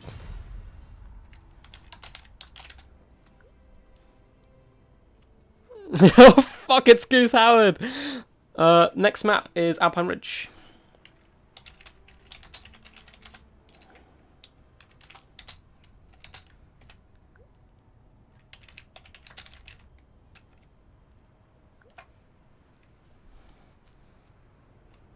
The mighty geese here. Nice to see a goose amongst ducks. So, Palpatine, I'm not sure if he can still play. If he's in chat, let me know and I'll get you the next game. If not, Park Map will be after. Should be pretty sick. The king picks and bans.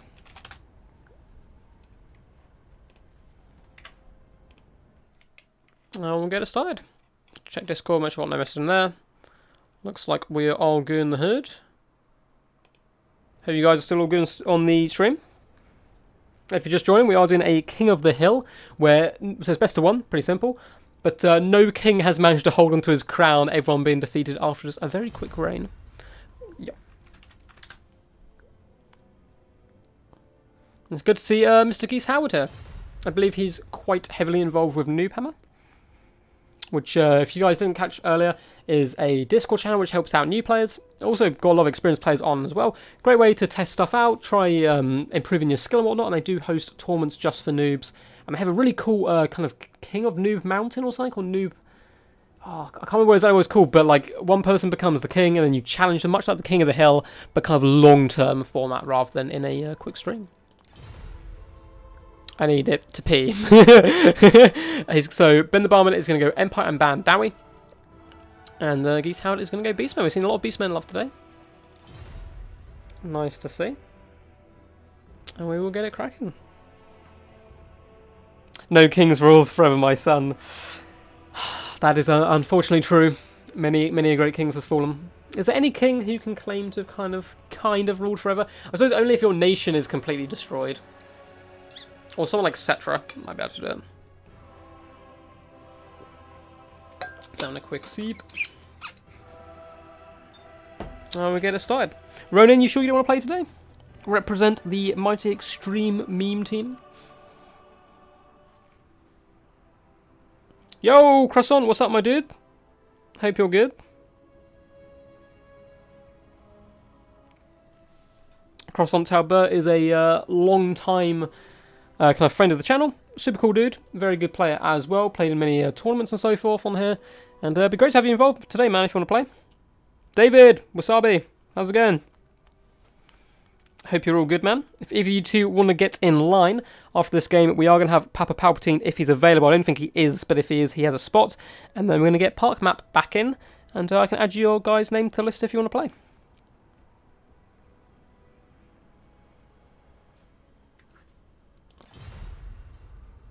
Oh no!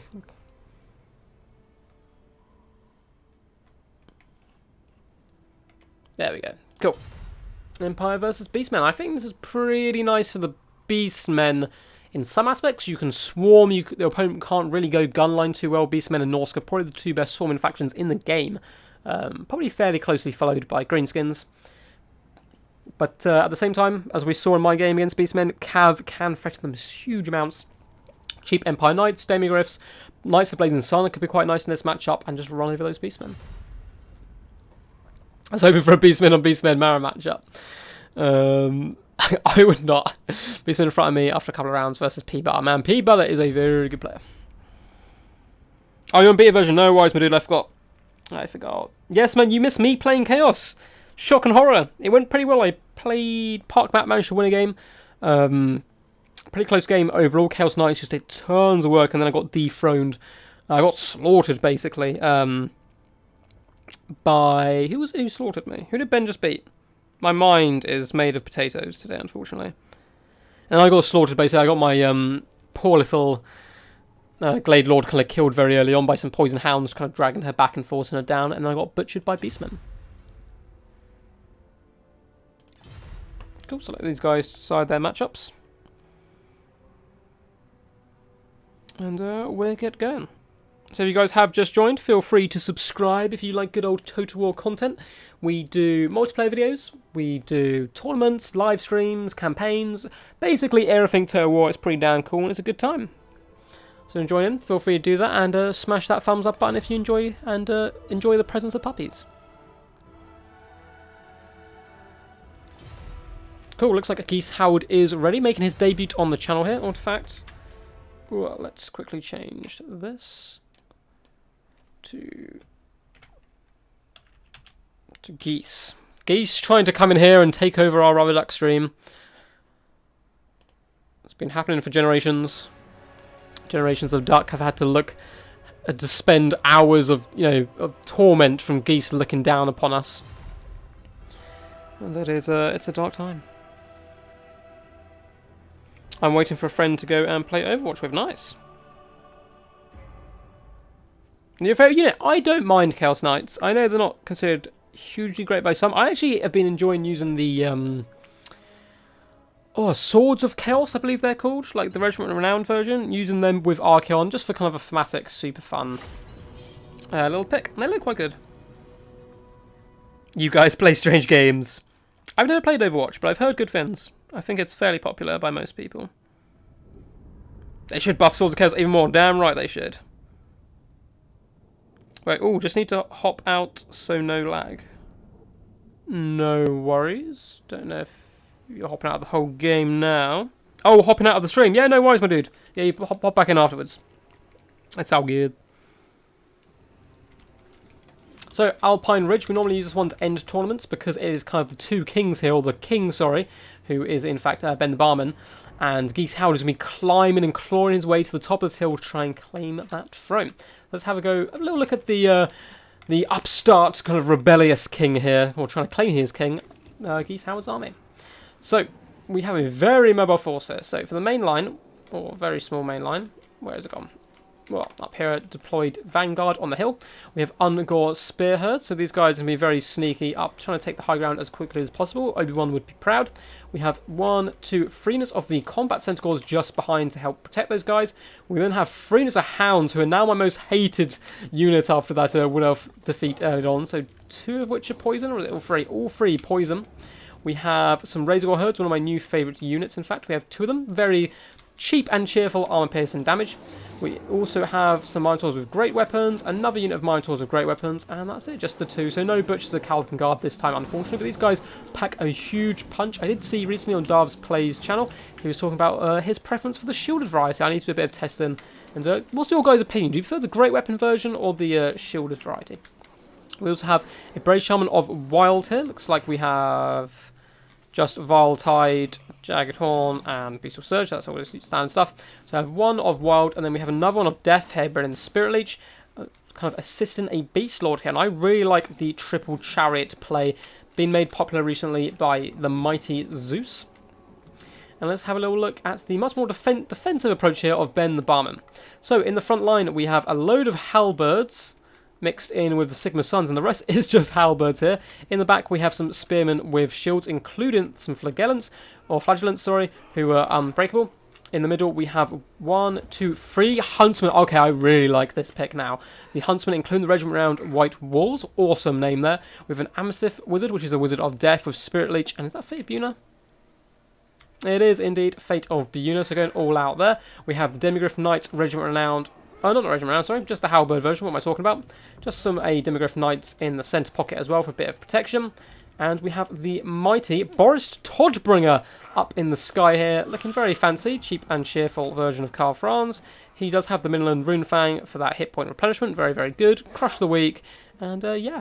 So pretty cool overall.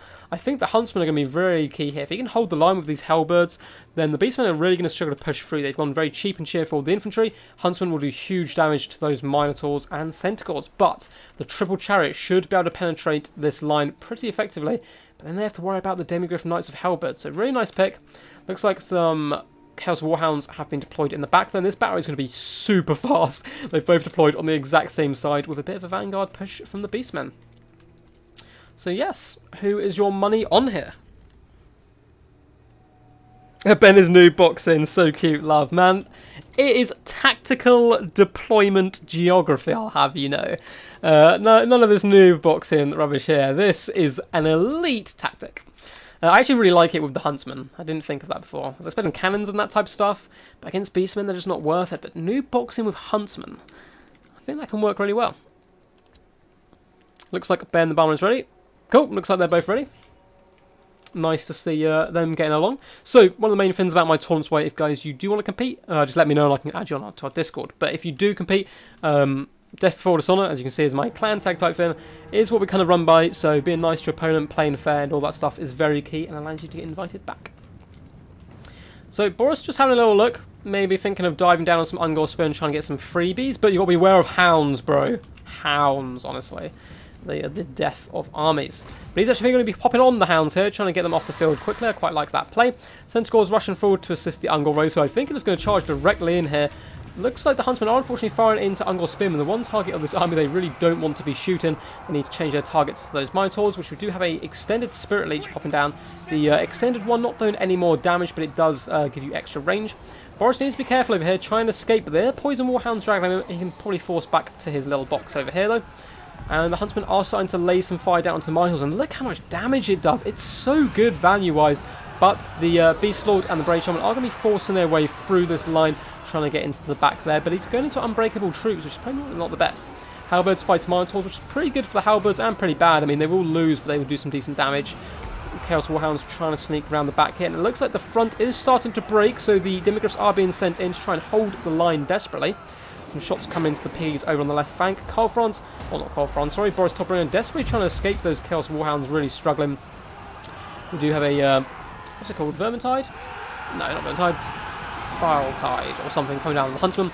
Not doing too much there, so my pro casting mind at work there. We do have Halberds popping into this gap, trying to hold back this real big hammer That Geese Howard has gone through to try and push through this front line.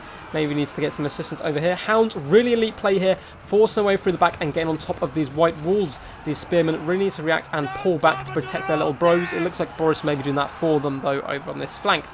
The Brave Shaman is kind of pinned in by halberds at the moment. It's not too good, and a load of beastmen are starting to run for the hills, but the box is completely kind of wonky now and shattered. Constant charges coming from the beastmen. Can they hold?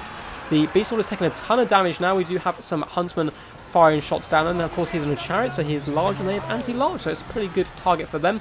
Centaurs and Minotaurs with great weapons are being forced away by the huntsman. Looks like Boris trying to protect his back line and get on top of that Brave Shaman. Using Boris defensively here, I think, is a really good idea. Keep those huntsmen firing, and this game is yours to lose. Looks like another shot coming in here. Boom, doing some decent damage overall, but the Beast Lord does break, and a Spirit Leech cast on him, lowering his health even more. More volleys coming in, down to 300 health. He could still rally, but if he gets anywhere near the action, that could be game. Boris just needs to chase off this Brave Shaman over on this flank. There's one more here as well, and reform the box, protect those huntsmen. This is definitely not game over. It's definitely in the Empire's favour, and they're in the ascendancy. But we do have some Red Dwarves forcing their way in, some halberds, just trying to get back into the action as quick as possible. But once again, Minotaurs doing their best to take down Demigryph Knights. Just getting so much Overwatch fire from these huntsmen. Real MVPs, just doing that constant damage to all these large threats. Coming in, tearing apart these Minotaurs, who are now going to be running for the hills. There is just, in fact, 3 of them left. I think even fewer of them are probably going to escape the next volley, or they may have switched over to these Centaurs. In the back line, Boris being used fantastically as backline protection here, hopping on top of the Brave Shaman of Death. Easily going to be able to scare him off, and I think this is going to be game here. Hounds trying to force their way into the back here. But once again, in fact, pulling back for a little bit of a tactical retreat. Razor Gore is going to be swooping through this gap, trying to get into that back line. Brave Shaman, once again, Spirit Leech being used very effectively here. Pops onto the Brave Shaman there, and he's going to be running away. Razor Gore is trying to force away into the back, but I think army losses is going to set in before they can do anything. And there we go, Ben the Barman, the first man to hold his crown. Very good, man. Very, very good. Should push the Minos into the Huntsman. Yes, needed to force them through as much as possible. I only heard tactical blah blah blah, no boxing. Yeah, sure, bro. It's tactical. It's tactical genius. Ben Bumman, I think, does play Dowie quite a lot, so it makes sense.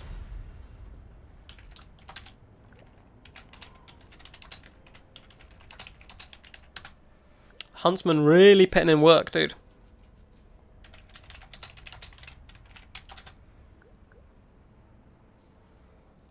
Sorry for the lame box. No, it's cool to see. Very cool to see. Hey, you're back. What's up, Raptor? How's it going? You have just missed Ben the Barman holding on to his crown for the first time. So, let's update the scoreboard. Oh, looks like I have some messages on Discord. No, some gets just random stuff. Cool. So, Ben the Barman is up to 2, and we are going to be getting Park Map back in. The Fallen King returns for vengeance. Because I believe Palpatine, sorry, can't play, unfortunately. Anyway, hail the king! So, Park Map up next.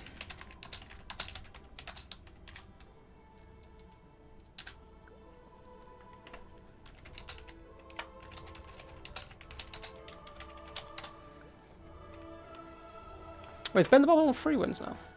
Is he on 2 or 3? I'm pretty sure 2. I'm pretty sure he's the first one to hold his crown.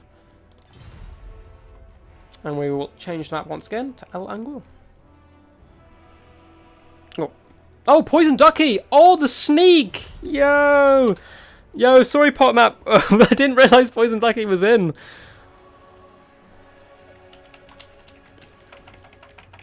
Bugger, bugger, bugger, bugger.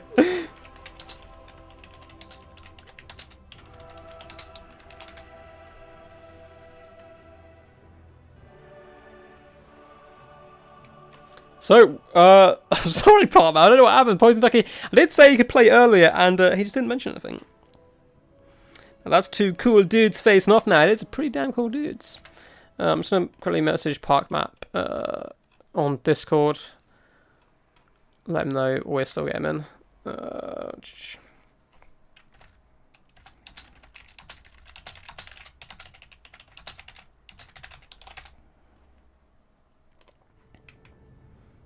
The sneaky duck. Map El Angul, yup.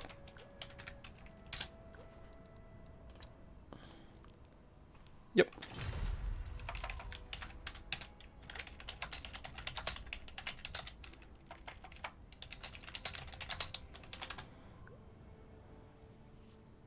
No problem, man. Thanks, Paul, Matt. Thank you, my dude. Yo, Stormrunner, what's up, dude? How's it going? I'll have to try and play one of these sometimes. Of course, Raptor, dude. Of course. Message me on Discord, bro, and I can add you to my Discord, where I tend to announce these things like half hour before I announce it to kind of all the other ones. And we can get you in these in the future. I tend to do King of the Hill once a week, plus a tournament once a week. That's the general plan.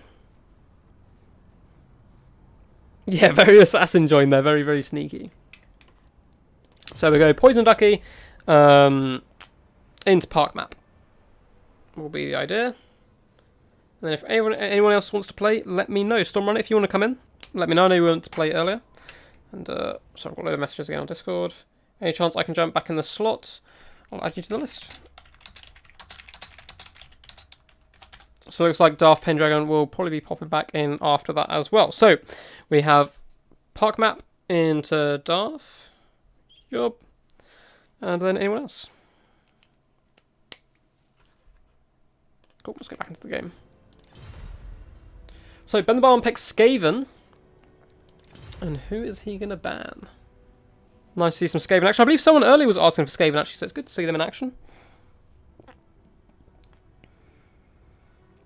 He fits in here. You need to play on Steps of Isha, Pits of Thorns next. I'm assuming those are some horrendous maps. I may do it just for the memes. For the love of God, no. Who was it? Aristodamos used to run the tournaments, the Coffee Cup, where you used to play on terrible maps. Like he would give you maps which were deliberately terrible. And my God, that was like the second tournament I ever played, and I was not ready for the shock.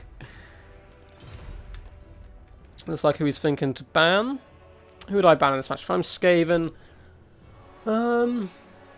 I think Wood Elves are actually relatively good against Skaven. If you go with like Deepwood Scouts, cover into those, and you snipe out, use like Arrows of Kurnos to snipe out kind of siege equipment and stuff, I think it can work quite well. But bans Lizardmen, interesting. I have quite a nice Lizardman build against Skaven, but it's super risky. Looks like Poison Ducky is going to go for the Spooks, the Vampire Count himself. Oh, don't be in all caps.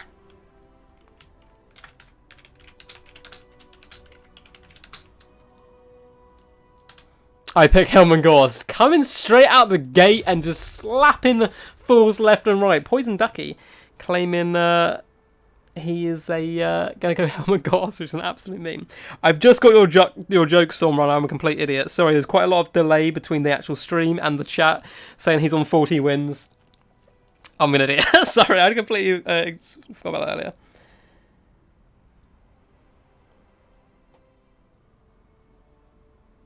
Don't say his name too loud. He might appear and force the maps on us.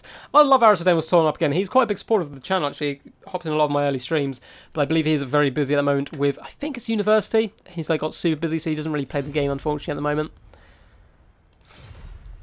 Which is sad, but it'd be good to have him back anytime. It has some interesting maps.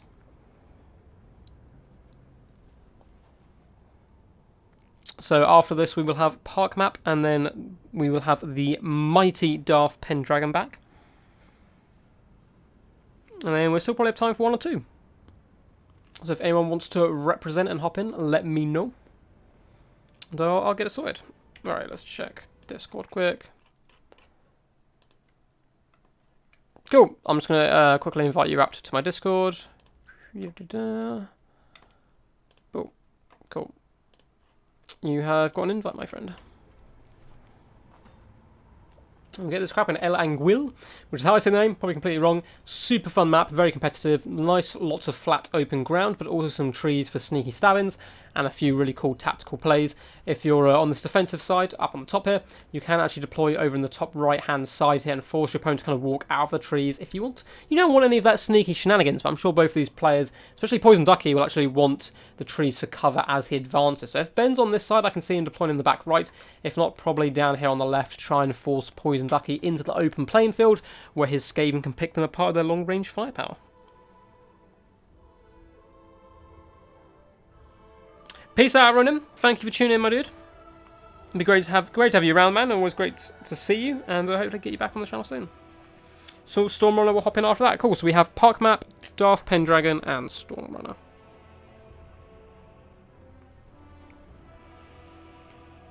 And then I'm gonna lay it open if Croissant wants to join. I'm always happy to have the OG back on the channel. If not, we will probably round it off there. I might play a final game, but who knows? Who knows? We'll see how tough the opponent is. That's a good way of doing it. There's a lot of Extreme Meme Team members around. How big is your clan? Just wondering, Raptor. And Ronin, I believe. Who's Ember? I think he's just gone. I've seen so many of you guys around recently. For those who don't know, Extreme Meme Team is a clan. Really good clan. Super friendly guys. Quite one of the biggest clans. Them and ODM. Quite big. I see a lot of them. QSA. And guys knocking around. We will have to try and do... I couldn't resist a little party crash. No worries, Poison Ducky. It was funny. And Part Map's super cool dude as well. He's happy to let you play it and then here pop in. For those of you who don't know, which I'm assuming if you're watching my channel you do know, but Poison Ducky is in fact a YouTuber, has a very cool channel, puts out loads of Total War content, plus other games as well. So if you like my stuff, you will almost certainly like his stuff. So after this, do go check out his channel, give it a little subscribe and like, say hello from me as well, just to let him know that I'm here. And give him a little wave, feed him some bread, and he'll be a happy little ducky. If not, he will poison you and you'll die a slow, painful death. So I'm not, it's your choice, but... it can cause problems. No problem, man. I respect the sneak attack, man. You got to respect sneak attack. It does happen now and again. Right, let's quickly check me messages. Cool. Thank you, friend. No way, Raptor. We'll get you in. I will talk to you after the event a bit more and just let you know what happens. But basically, yeah, King of the Hills, try and do them once a week, plus a tournament once a week, plus other games. It depends how much I work and whatnot, but...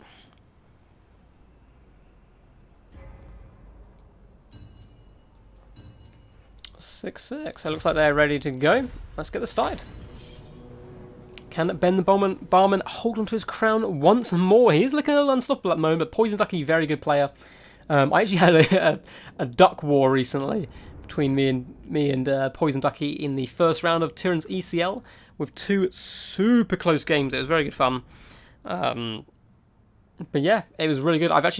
I think I've got that. Yeah, I've got that on the channel. If you go back a couple of videos, maybe even just one video, you can actually watch it. We had 2 ridiculously close games that involved Ark of Sotex, all sorts of craziness. It was really good fun. It's terrible to face an opponent, your friends in a tournament, because you don't want to knock each other out. You want you both to go far as possible. But at the same time, it makes the game so fun. We're bantering beforehand. I was like, oh, how many Ark of Sotex should I bring, and all of this.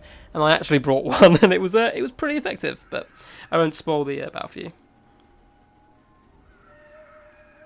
If you want in, I'd say just PM Flying Taco. I'm not sure, but I've speaking to some people before. Looks like there's 20, 25 members of you. Nice.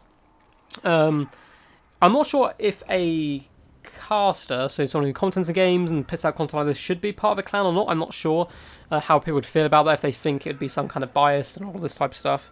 But again, I'm not against it. So, I don't know. I'll have a little think. At the moment, I've just got DBD for Death Before Dishonor as kind of my own little tag at the moment, rather than a clan. But we will see. I will be contacting you guys shortly, though. I did a clan civil war with ODMs. We got 4 members of ODM to face off against each other in a mini tournament. Very successful, so I'm going to try open it up to Extreme Meme Team next. Going to ask them as well, QSA, and so forth. So if anyone is in the clan and wants to get involved in that, let me know.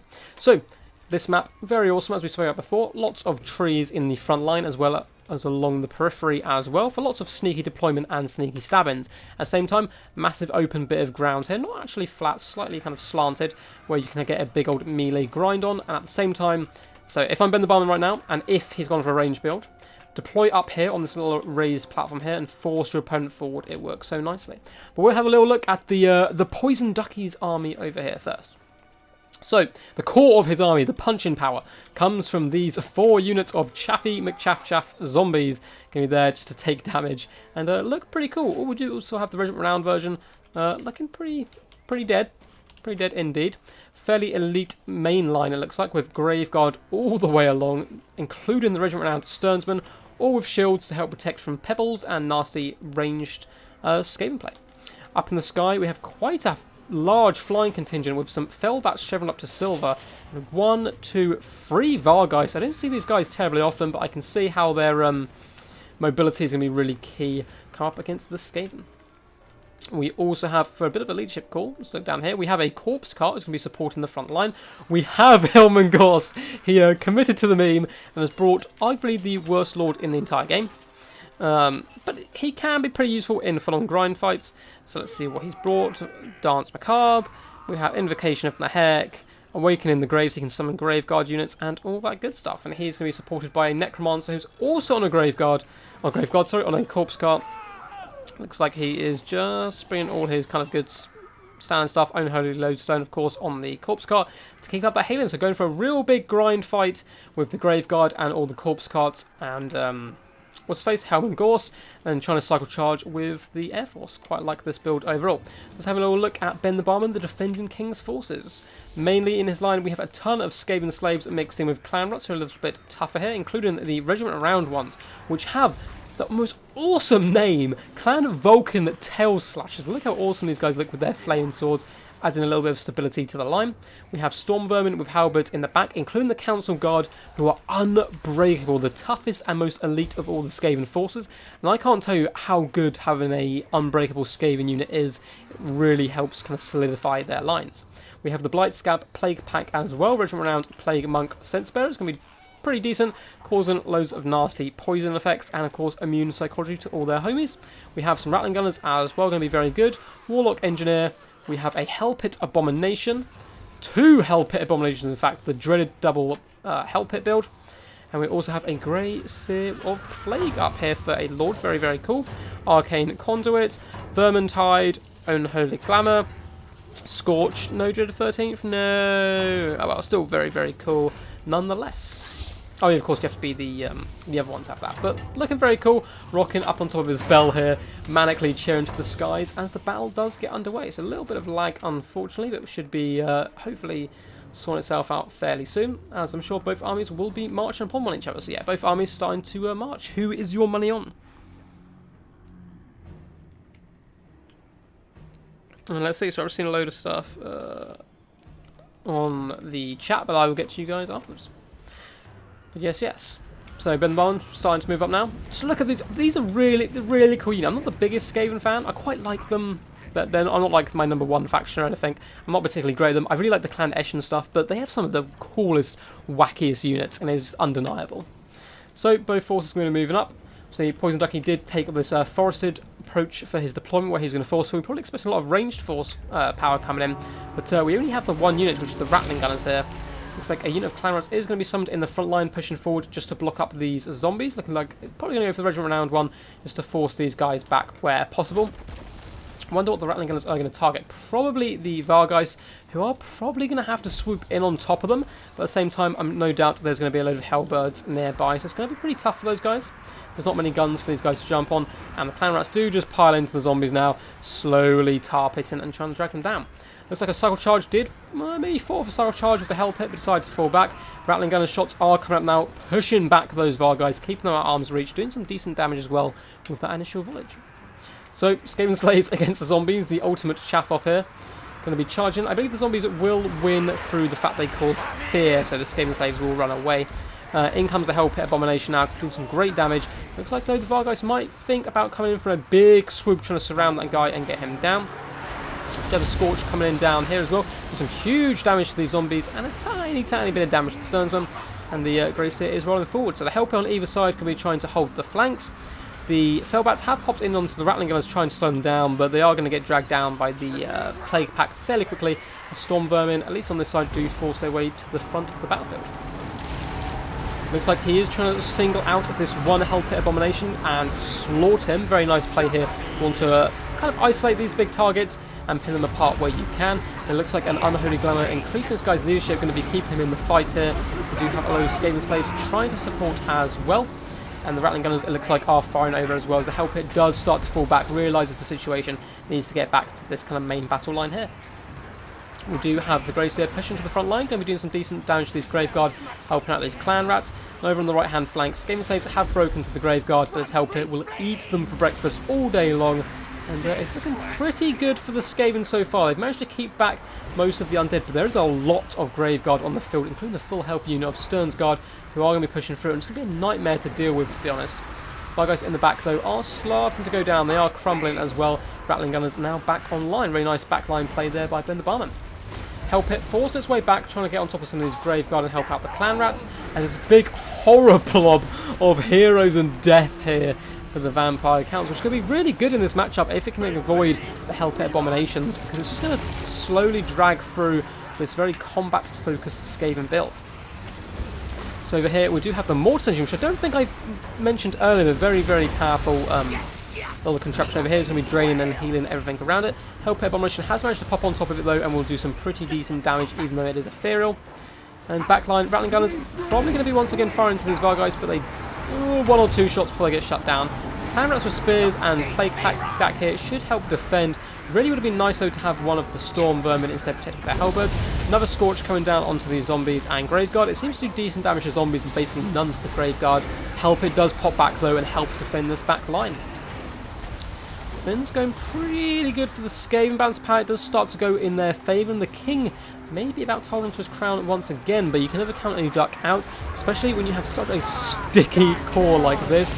Moved in with the Mortis Engine, and this is going to be really tough to take down. This little group, they're going to slowly drag down everything around them, and I can definitely see Poison Ducky bringing this back, but it is going to be tough.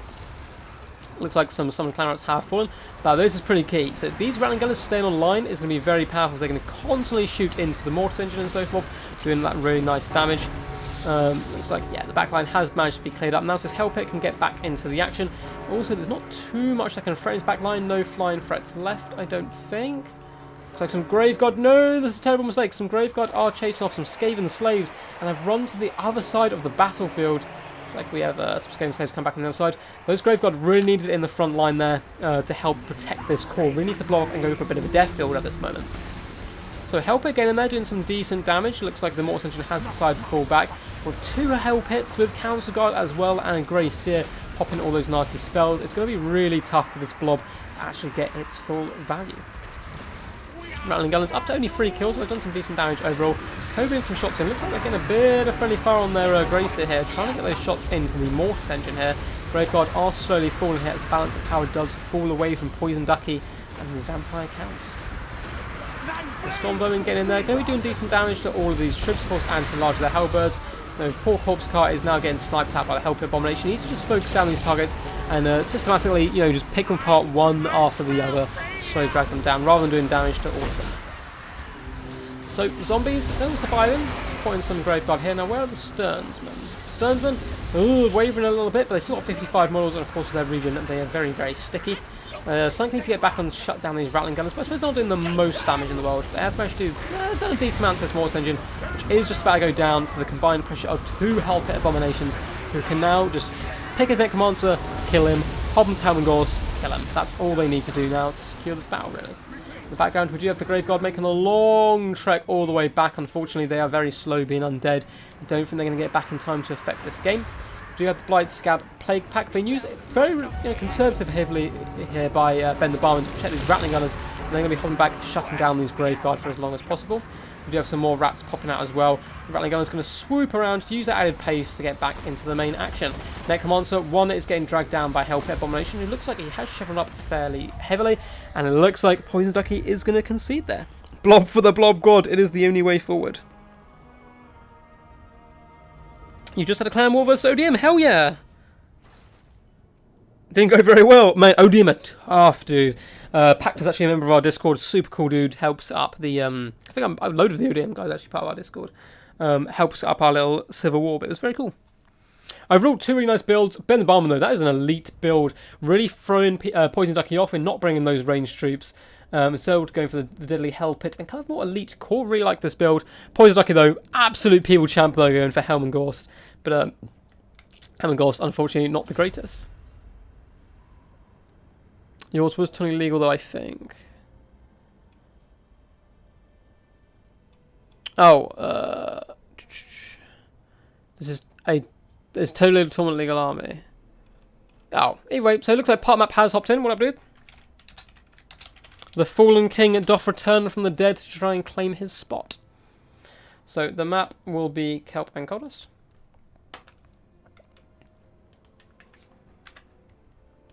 Check Discord.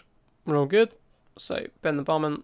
Boop. Up to 3. Oh, no, we already had Park map ready. We weren't ready for the Poison Ducky sneak attack. So Ben the Barman up to 3 wins now. Doing very, very good here. Can anyone stop him? We do have Park map before the mighty Darth Pendragon makes a return, and then Stormrunner to close us out. But I'll definitely check out that clan one, man. That sounds super fun.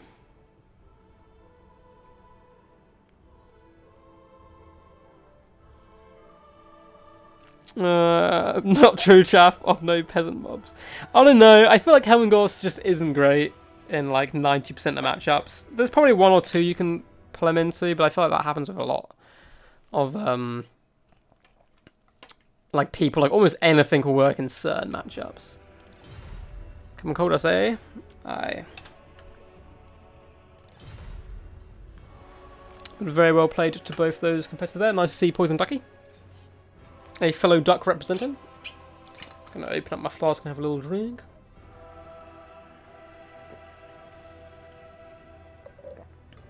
I pretty much went full meme, so I had Noctis on foot.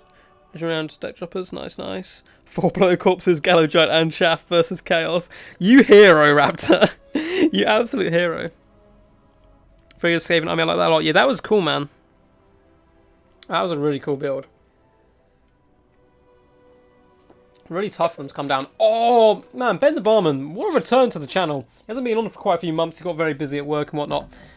He's going greenskins, representing hard. Mate, if it's Grimgor or Snarsnick, I'm gonna be a happy guy. I might just have to crown Ben the Barman the true king. If that happens. Nice to see all you folks watching. Hope you're enjoying. If you are, please do consider giving me a big old thumbs up. It really helps out the channel.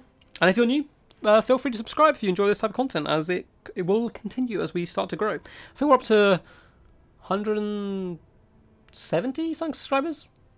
Something around that mark. I'm not sure how much. But it's pretty good. We're slowly growing. Nice to see new people joining all the time and some old familiar faces, which is always good. Oh, looks like part map dropped. No. I'm going to play all the factions if I can. I love it. Park map, where art thou?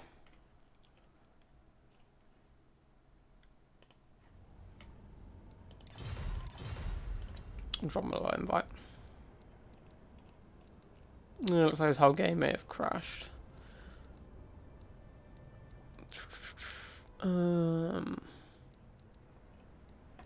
Looks like he's down and out for now. We'll see when he pops back in. I'll send a message on Discord, make sure we're all good. Oh, no, it says he's playing on there, so he's probably loading back up. Oh, he's just typing. Be right back, wearing headphones though, no worries. My internet crash, should be back soon. Cool. Cool.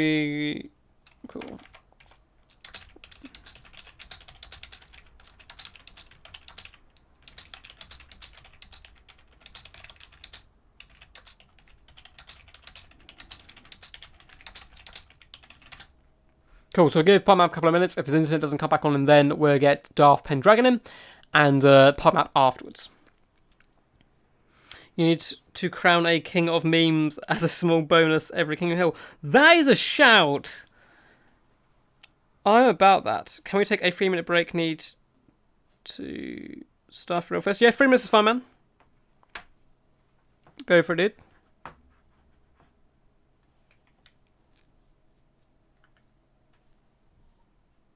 And just like that, the duck fades back into the shadows. That's great, Poison Ducky. Cool. Also, Stormrunner has hopped in. Cool. So we may just get Stormrunners play this one and then get part map in afterwards.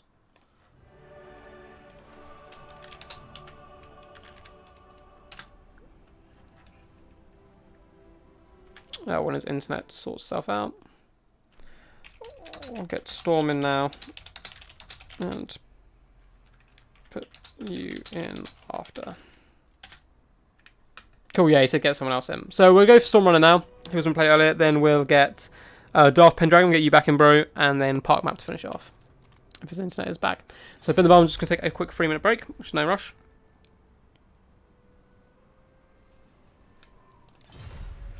Ben's taking...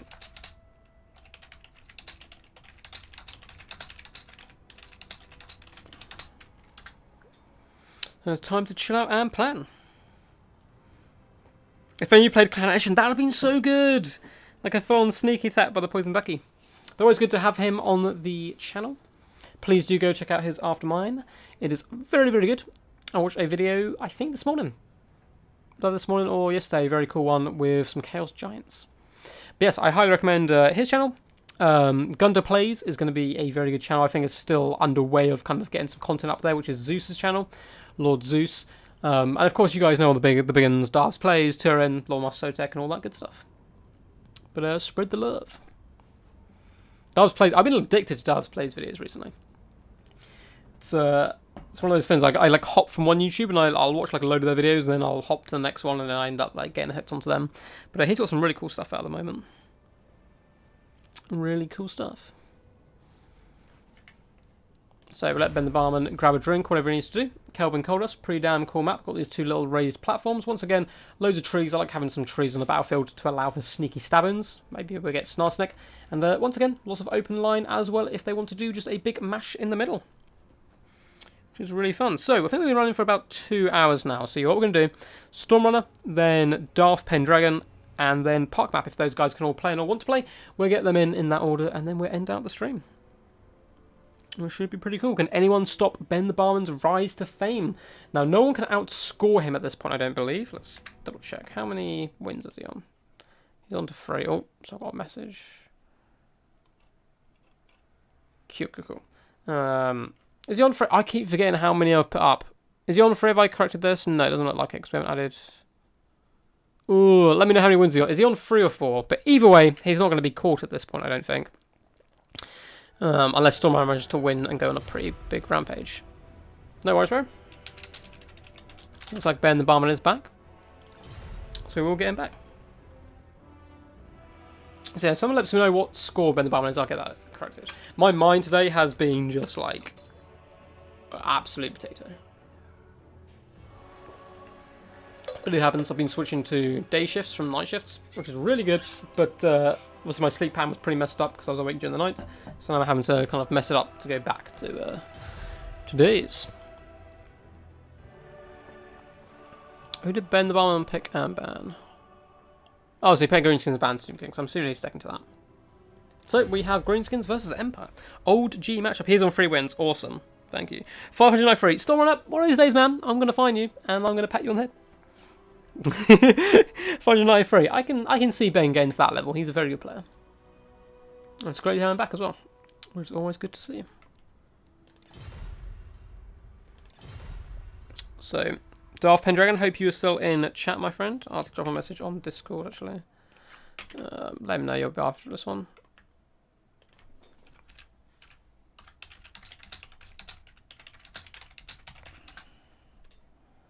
Let him know he'll be up after this game. And if he still wants to play, we'll get him in and then end it on Park Map. But it's been super good so far. Only Ben the Barman managed to hold on to a crown. We've gone through a long list of people so far who have played. No one's been able to hold on for it for too long. Normally going out the game afterwards. But Ben the Barman breaking the mold. Unit caps are on. Yes.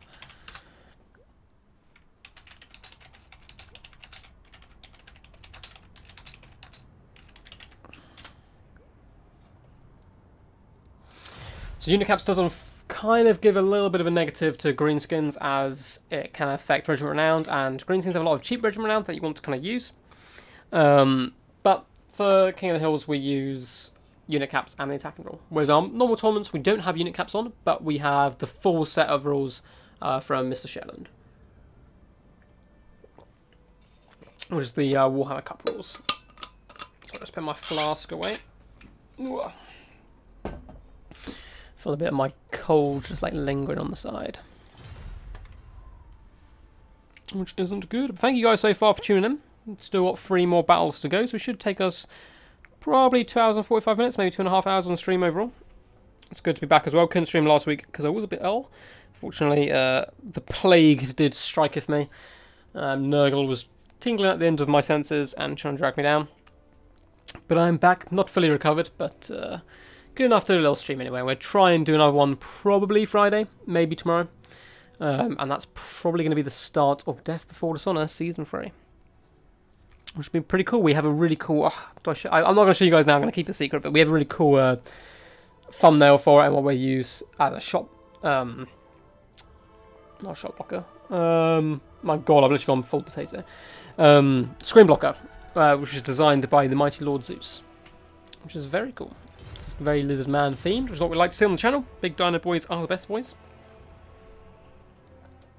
Now, who is your money on? Ben Barman, proven to be a very good player, but you cannot box with the green skins. Well, you can box, but you can't do that good old kind of Dowie geometry, I suppose, where it mainly originates from those kind of box builds.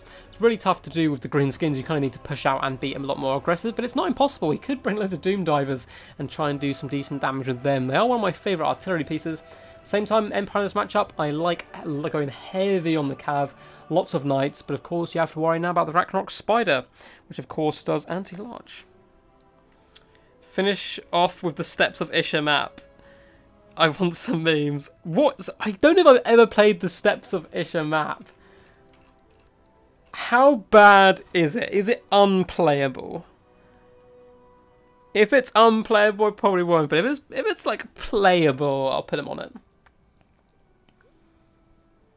If not, there's some other pretty disgusting ones we can put them on. We'll do, the last map will be horrible, I'm afraid. So whoever's going to play on it, we'll do a bad map. But Mislan's gold. There's just so many bad maps for multiplayer. It is a bit scary. Not bad maps, they're like really cool and thematic, but they're not balanced, which is unfortunate a lot of the time. Looks like Mr. Stormrunner is ready, just waiting on the king. It is his right as king, of course, to take as long as he wants. Us peasants merely have to wait and watch. And do the best we can in these troubling times.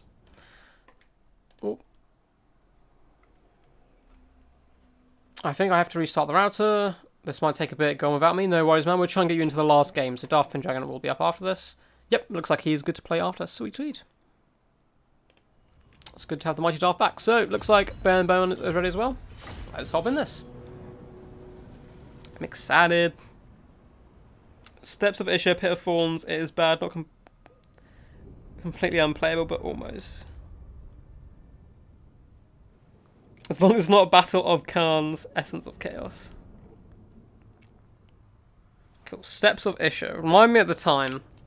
I've got like a big whiteboard next to me, but I'm doing a lot of rhyme work at the moment, so it's got stuff all run like all over the place. So I might not be able to fit it in. I've just written steps in the corner. It's a weird mess now, but of like the list of who's playing today, plus loads of like story boarding. So for the challenger today, Stormrunner, we do have a front line of cheap and cheerful spearmen that's there to hold the line while the rest of the army does the damage. We of course have the Sigma Suns as well, unbreakable unit of regiment renowned swordsmen, really good unit overall. You see this often in a lot of competitive builds. No way! We have the Sunmaker, the regiment renowned Hellstorm rocket battery. Barely ever seen this. I believe Consul Rome did once spank my bum using one of these though from long range when I was Wood Elf. So I can see it doing good against greenskins, but they are very good at swarming and getting into that back line. We have Pistoliers, 1, 2 units of Pistoliers, and then 2 units of Outriders with grenade launchers. Going to be doing some decent damage here as we saw in previous battles. And a steam tank, memeing to the extreme there. 2 chevrons on that bad boy as well. We have a Jade Wizard of Life with Regrowth, Earthblood, and Flesh to Stone, I want to say that's called. I was right, Flesh to Stone. Lots of healing going to be needed for the Karl the Franz up in the sky and the steam tank. Karl Franz has brought the hammer and the Rune Fang. Very cool overall here. This Sunmaker is going to need to be protected way more than this, as it looks like he's going to try and defend this kind of hill formation. Not too bad of an idea. And let's go through Ben the Barman's army as he is setting up, and I don't think this hill's going to help you, my friend Stormrunner, as Ben the Barman being super sneaky here. So we have some triple bronze chevron Night Goblin Squig Hoppers in the back, Night Goblin Squig Hoppers, Durkit Squigs, Forest Goblin Spider Riders, all deploying in the back. Super sneaky stuff here. We have a load of Night Goblins and Nasty Skulkers for the front line, mixed in with the Rusty Arrows, Regiment Round Night Goblin Archers, who do give off that Sundering effect, lower in armour, mixed in with Night Goblin Archers as a whole. Going to get some nice early damage here. Night Goblins round up, and one of the units of Regiment Round ones, it doesn't say their name, so I can't remember which ones they are. There's the Warlord's Boys and the other ones. And these guys are the other ones. More chevroned up Night Goblins. For his Lord, we have a... Oh, yes! I love this guy. We have a Goblin Great Shaman on a Wolf. Bring in Crown of Command, making something unbreakable. Devoir, Arcane Conduit, Gork'll Fix It, Itchy Nuisance, and Sneaky Stabbings, which is quite a competitive set of spells, and he is so fast and impossible to catch. We have one Doom Diver Catapult in the back, and some Nasty Skulls protecting it. This is a really cool Greenskins build. I'm excited to see how it works and if he can push through. Very defensive approach coming in from the Empire, trying to defend this Hellstorm rocket battery. I mean, you don't need to necessarily push this, but I suppose with the steam tank there, maybe you do as well. But it's going to be a ton of backline harass straight off the gate. So it's going to be interesting. It's going to be kind of like a box formation here, using the impassable terrain as a bit of a defense. Who is your money on? Yes, the meme maker is here. Fear the flying suns hitting your troops. It will do a lot of damage to these poor little goblins if it hits them. But there is no real kind of like perfect target for it. And it's going to be pretty cool to see how this goes. Pistols are waiting in the back. Looks like they're expecting some sneaky stabbings, but they don't want to tangle with Forest Goblin Spider Riders, to be honest, who's pretty good at chasing them down. If they can make contact, will poison them. But super defensive build here from the Empire in general, going for a real box up here. Greenskins way more spread out across the front line. Doom Diver Catapult should do some decent damage as well from long range, just tearing down Spearmen, but also pretty good on these nasty Outriders. And I don't know if these Spearmen are going to be enough to protect this little core up here, where the steam tank, once surrounded, will be in a little bit of trouble. Looks like Ben the Barman is ready. I'm just waiting on Mr. Stormrunner as he does finish setting up his little boxer. Obviously expecting some sneaky stabbings with these pistolers on the side. Outriders more set to the front of engagements, however. So let's see how quickly both of these guys react. Early shots coming in. Some nice shots onto the Sunmaker crew, which will pull them apart fairly quickly. But a big blast coming in. Some of the shots unfortunately hitting the rocks, but you look at that damage. Instantly breaking, almost breaking one unit. Night Goblin Archers, no, looks like they are going to start getting second volleys off. And in come all these nasty Squigs and Spider Riders. Spider Riders need to get on top of these Outriders and allow the Squigs and the nasty Skulkers to deal with the rest of these troops. A big war is pops, and some of these Outriders have been caught in melee now, which is not where they want to be. Spearmen getting sandwiched in between forces. Sunmaker doing some huge damage to these Night Goblins though. Up to 50 kills already, as the rest of the Greenskins do force their way round here. Some Outriders have been forced off early. Now these Goblin Spider Riders need to just keep pushing through, hop on top of the Sunmaker and shut it down, allowing the rest of these forces to push up. Looks like a Gork'll Fix, I'm assuming. Oh no, yeah, it is Gork'll Fix. It has come down, slowing these guys down and really allowing the Greenskins to push through. And this could be a very quick battle here. We do have Karl Franz trying to save this side over here. We have Pistolers here. They're trading shots with Night Goblin and Squig Goblins, which isn't too bad, but at the same time, they're getting pushed away from the main fight here. Tips of Fanatics swinging away towards the Steam Tank, which is going to be a really tough opponent to take down here. Swarms of Night Goblins will try their best. The Rusty Arrows did manage to survive those initial engagements, not taking any damage themselves. The other archers not so lucky, but constantly shooting onto the Steam Tank with all its armour and really help this Greenskin blob push through. Where's the Night Goblin Shaman? Where are you, little buddy? Oh, he's just over here, chilling out, being quite cool. Sunmaker still active here, getting shot down by the Rusty Arrows. Some of these Squig Goblins could just push back on top of it. Over in the distance, we do have Night Goblin Squigs, have caught one of the Pistolers and should be able to force them off the battlefield. In the distance, we have Night Goblins chasing off a unit of Spearmen. Probably better to bring those guys back to the main fight, but, you know, not terrible, getting rid of them and stopping them coming back.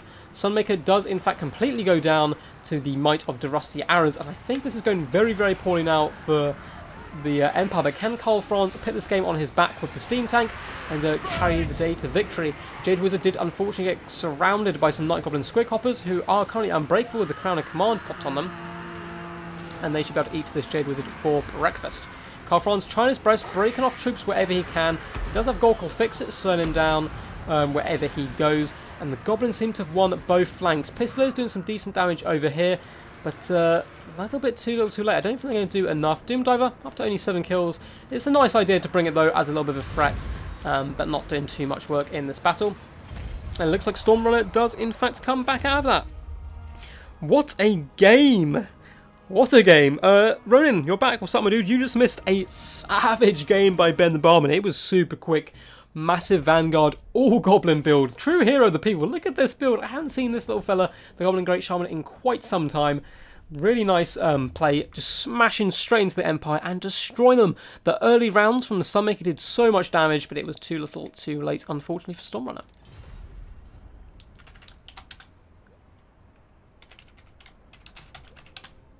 Crazy game overall there. And let's put Ben the Barman up to 4 wins.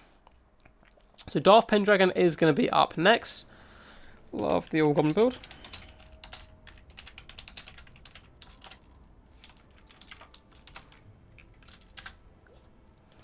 Let's get him back in. Darth Pendragon. Cool. So we have Darth Pendragon and then Pockmap, hopefully, if his internet does sort itself out. Oh, you missed Gorst as well. Oh, mate, so Poison Ducky appeared out of nowhere, just popped into the game, completely disregarding the list, which is fine. Everyone was quite happy for him to pop in and have a little game. Came in and brought Gorst, so going for the true memes there, representing the meme gods. And we're going to do one more sensible map. We're going to go Pillar of Bone, and then the final map is going to be taking place on Steps of Isha.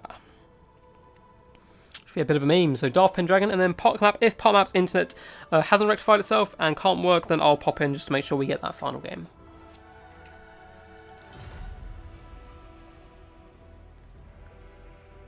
Pillar of Bone, indeed. Yo, that Vanguard was savage. It was crazy, man. Ben the Barman laying down the gauntlet here. Oh, Steps of Isha, Pit of Thorns. Okay, that's for the last one, bro. This is the second to last one. Ben the Barman, undefeated so far, coming in and stomping through walls. The first few kings, we just could not hold on to our crowns. Ben the Barman, very different character, comes in here and just beats the crap out of all of us. Indeed. So I believe Ben the Barman is trying to do every single faction was his kind of goal here. Did Pugno play? No. Oh, I think he contacted me earlier. He's on the if it was Pugno, I believe it must be earlier. What we haven't seen today? I missed first. We haven't seen. Who haven't we seen? Should I think off the top of my head? VP haven't been played. Nor Tomb King. I don't think. Is there anything else which hasn't been played? Probably. Have we seen High Elves? Cool. He's going Tomb Kings. But yes, Pugno didn't play because unfortunately he was on the beta, and I'm doing all this off beta at the moment. I may try and make the tournament later this week beta, but for now he's on the wrong patch, unfortunately. But we'll try and get him in for next time. I'll actually message him and see if he wants to join the Discord. So he okay, it's banned. Picking Tomb Kings, banning Coast. Let's see if he wants to get into future tournaments and stuff. Just gonna have a quick sip. Stave off the pestilence as long as possible. It's going to Fellows of Nagash. Hell yes. So we will have another tournament this week. And probably it's going to be Friday. I work Saturday, Sunday. So most likely Friday because I'll give myself a break tomorrow. Cool. So Tomb Kings, Ban and Coast. I think that's a pretty solid play overall. And we'll see. Right, so make sure no questions Discord. No, looks like we're all good.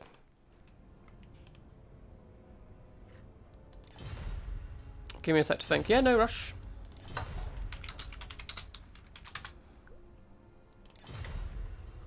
I believe Darth Pendragon was the one who felled me, I think. Did he? I feel like he felled me. Whoever brought Beastmen did.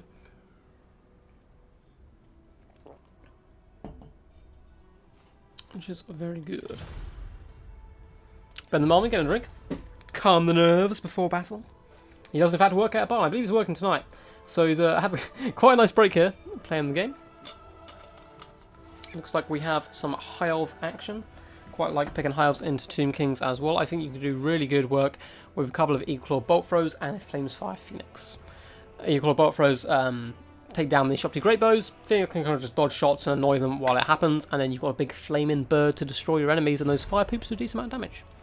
Cool. So, Pillar of Bone for this one, and then the next map is going to be painful for everyone involved, I'm afraid. Oh, let's did I change that to Darth Pendragon? No, I didn't. It's on a part map. Darth. We'll do Pendragon. Sorry for my lack of keeping on top of this scoreboard. Normally in a tournament, because it's like best of threes and stuff, I don't have to worry about it every single game, but of course, King of the Hill, you have to keep moving. Alright, let's see how this goes. Thank you guys, by the way, so far for tuning in. Really appreciate it. Good to see some familiar faces and new faces around. If you're enjoying, once again, I feel like kind of bad for constantly saying it, but it does really help out if you guys like and subscribe and all that kind of good stuff. If you're enjoying what you see, what it lets me know what people enjoy, so I do more of those type of videos. At the moment, tournaments are really popular, King of the Hill is really popular, so I'll just make more of them if people like them. And yeah, it's just all good to know people's opinions and what people think of the formats and so forth. But I really like the idea of doing, I think it was Raptor's suggestion. I'll probably implement that into my next King of the Hill, of someone gets like a side prize of being the meme king of the tournament, which is pretty cool. We tend to try and get the kings back, but the last few unfortunately haven't been able to make it. Just to kind of start off the stream, you know, so they kind of continue their reign. Let these guys sort the fence. So,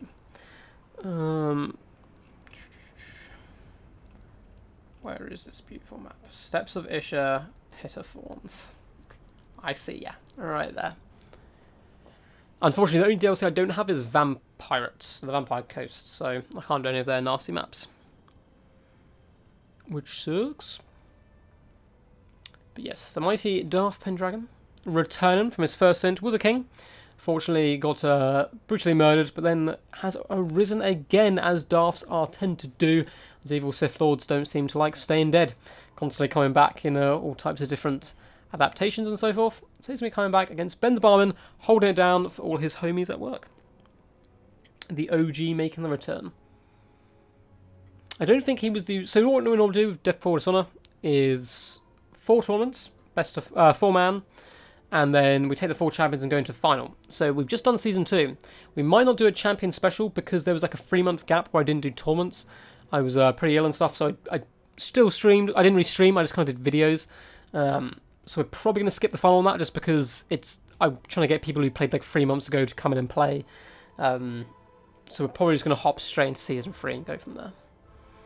But if you guys do want to get involved in that, let me know. My internet might be gone red light on the router and oh no! No! What have you become, router? You were the chosen one.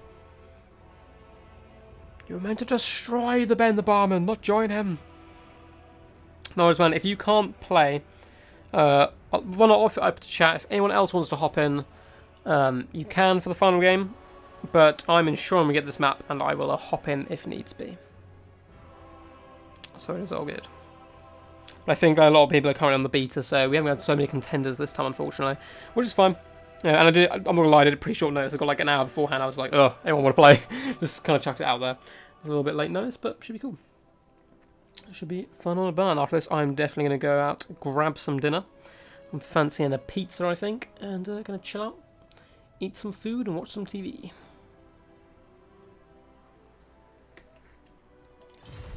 Cool. So you guys are still sorting out their matchups.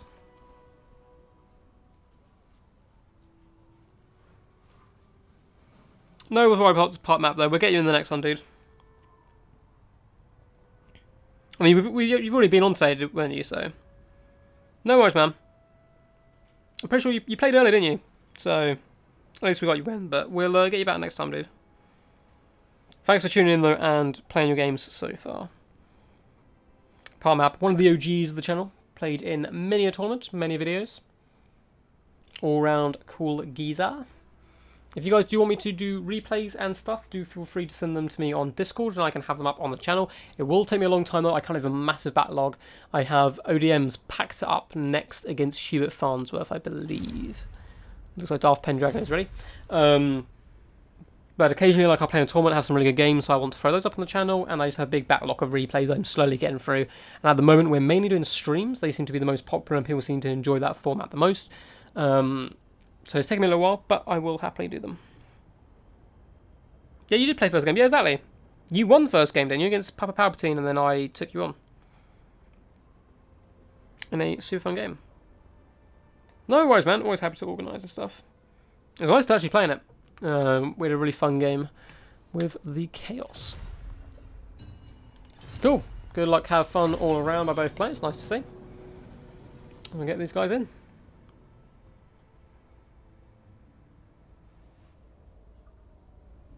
Pillar of Bone. Very good map overall. Some light trees. I believe I actually played Poison Ducky on this map in the ECL, and I hid a Durfu Death Star build in this little pocket of trees and kind of protected by this hill, and darted around with some Glade Riders kind of forcing them in. It was a bit of a cheap shot, but I have a very fun match between me and El Halcone on our tournament. Extreme Meme Team Civil War, that was weird. Man, I'm down for doing a full-on Extreme Meme Team Civil War on here. El Halcone, very good player, man. If you want to send me the replay, man, I'm happy to cast it. It will take probably like a week or two before it goes up. But yeah, that sounds good. Two high-skilled players there playing against each other.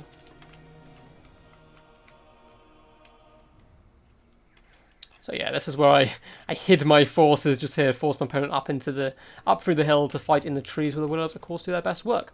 So let's have a look at the Challengers army first. The Regal High Elves led by the mighty Darth Pendragon. In the front line, we have got Spearmen mixed in with some White Lions of Chase and a unit of Swordmasters of Hoeth. Those two units adding a little bit of much-needed punch to an otherwise quite, thin and cheap front line. We do have Illyrian Reaver Archers here as well, mixed in with some Silver Helms on the right-hand flank. Maybe those guys will work as a bit of an escort protecting them. We do have an Eagle Claw Bolt Thrower. Really like this pick here. In fact, two Eagle Claw Bolt Throwers to try and limit your Shopti, which your Shopti Greybow is literally the bane of my Total War existence. The unit I hate the most. So I like seeing those Eagle Claw Bolt Throwers on the field here. We in fact do also have a Flamespire Phoenix, so if going with my suggestion here of the Bolt Throwers and the Phoenix to do some damage. We also have, looks like, one Noble on a horse doing some decent mobile anti-large damage. Where have you gone? Hiding up into the trees here. We have a Mage of Heavens, which you don't often see, and Tyrion, of course, bringing all his decent war gear.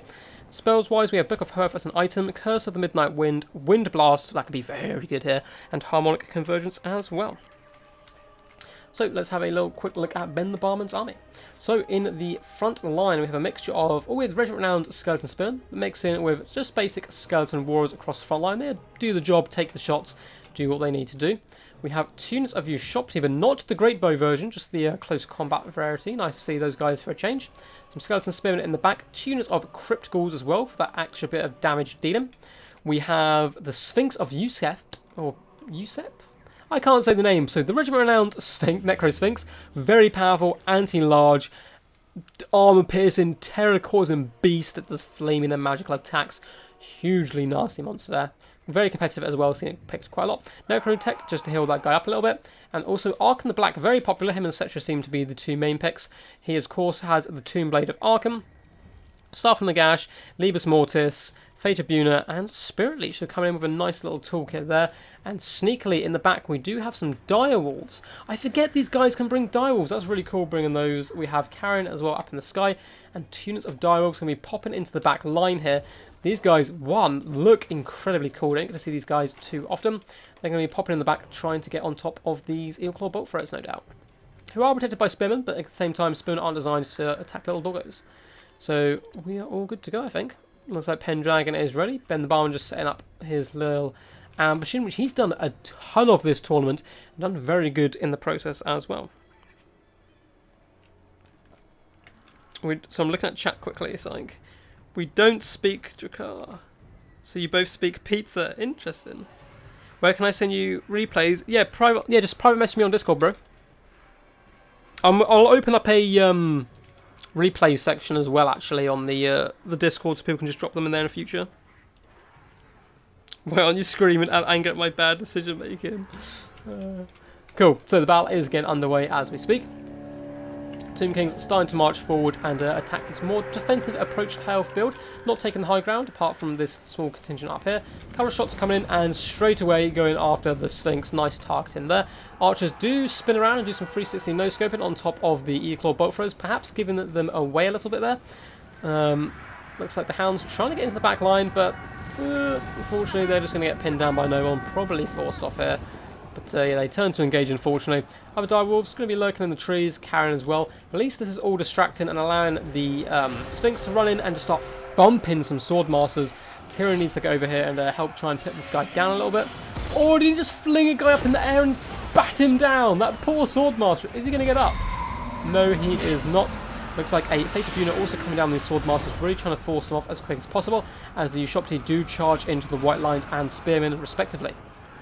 In the back, we do have one of the dire packs managing to shut down some Eagle bolt throws for a while, but they just calmly push their little artillery pieces forwards and allow the spearmen to deal damage while they carry on shooting here.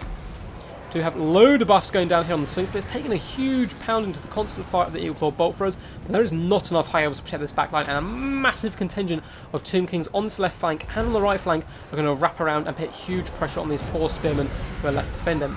Huge Sun Fang coming down on Skeleton Warriors, pretty much nuking those guys to 0 health here. And in the middle, it is a bit of a struggle. The Swordmasters are putting up a great fight, even though they got Fitted Unit and charged by the Sphinx. And the Flameside Phoenix has popped on top of this guy doing some decent damage, a big Curse at Midnight Wind. So the centre pocket going very well for the Hales, but unfortunately their flanks are completely overrun at the moment when we just have Skeleton Warriors pushing on to these Eagle bolt throws. Dire Packs running to the back as the Spearmen push forward to defend their lines. We also have the Mage of Heavens, unfortunately surrounded by Hounds well and getting dragged down. So it's going very well for the Tomb Kings for the most part. Apart from this centre pocket, another beautiful Wind Blast coming down there doing some decent damage, but doesn't look like it was overcast at all. And, some of these Tomb Kings need to get moving. Ushopti can come in and try and maybe pin in Tyrion or the Noble, although the Noble does have that anti-large damage.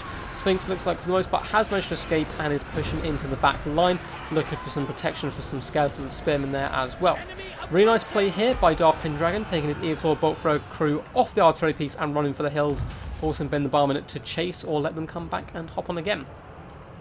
Leon Reavers desperately trying to get back and save their mage. They may just have about managed to do it, but the sacrifice of probably their own life as these Skeleton Warriors will drag them down. Mage does rally, which is very key in keeping Pendragon in this fight, as he's still got a full health Flames Phoenix and a full health Tyrion here. And I don't know, this is pretty damn close. Ben the Barman did great work in overrunning the high elf position and taking down all those Eagle bolt throws and so on, but at the same time there's a load of hard hitting units left here for the high elves. So backline completely compromised and basically offline for Pendragon at the moment. Sphinx running for the hill is getting a restore, but Curse of Midnight Wind on it as well, as that Phoenix does follow. He's doing some pretty decent attacks there. You can see his healing cap is starting to appear as well as how much damage he has taken. Ushopti running in to try and save him here, but that Noble is having none of it. And if that Sphinx goes down, that'd be a massive boon from the High Elves here. Got some Skeleton Spearmen in the back who need to get engaged, need to get into the front line, do a bit more damage. Tyrion is such a good warrior for chasing troops, especially these big constructs. He's so fast, does so much damage, and that Sphinx is going to be going down, unfortunately. Arkanote, very healthy.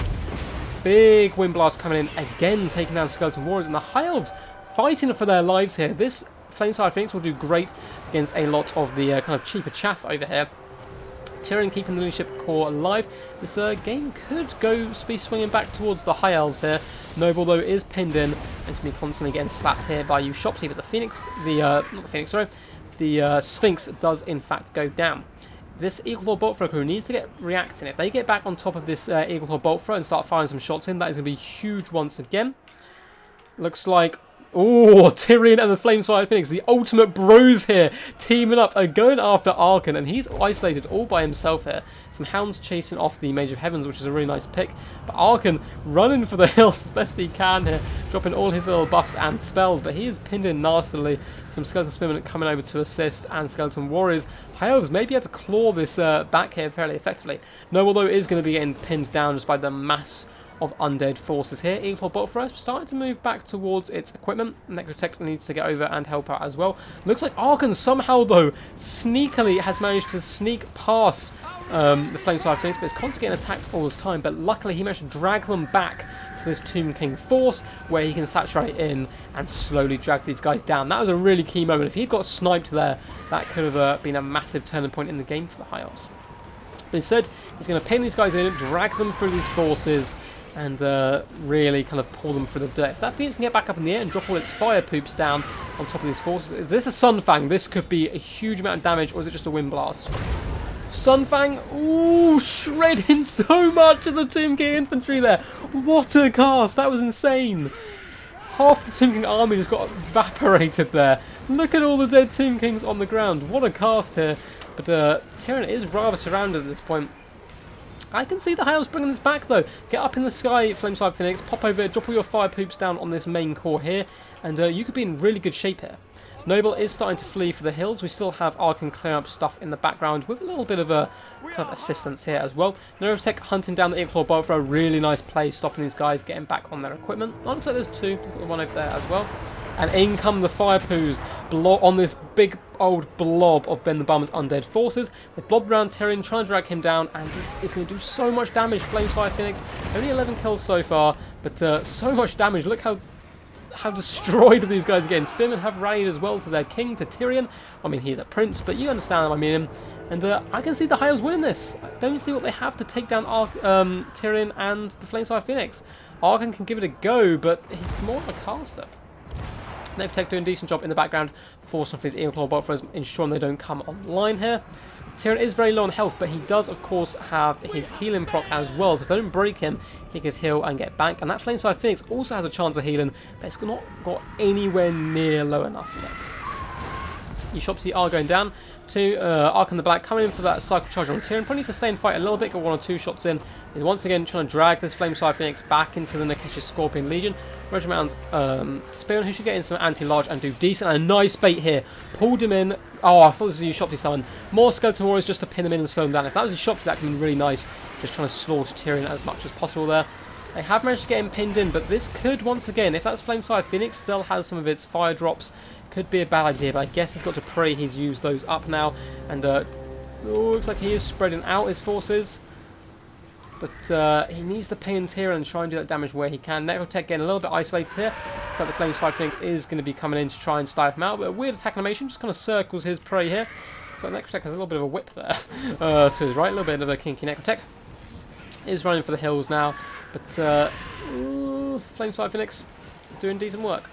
Tyrion completely surrounded now at this point, but of course the summon will disappear at a moment's notice as well. Balance power, I think, will then push in favour for the first time in the game of the High Elves. And their Eagle Boltfire has got back on. Really nice play here. They only have enough troops to man one, but getting in those spread shots into the big blob is fantastic play. And it looks like a few of the units of the skeletons are starting to disappear. Is the other one back online as well now? No, they're just marching forward. Big wind blast coming in here, going to be doing some great damage. These wind blasts and oh no, it's once again it was the sword from Tyrion, the Sunfang. Those Sunfangs have been crazy. 381 kills from Tyrion. Them and the wind blast have really helped clear out the chaff. And I think this has to be a high victory. I can't see them bringing this back in any way right now. The king may fall here, which is very tragic. So he's trying his best to try and take down Tyrion, but the Necrotech does fall. Arkan the Black goes charging in, trying to do as much damage as possible, but he's probably run out of most of his magic. He has to really stand and fight here and try and drag down Tyrion.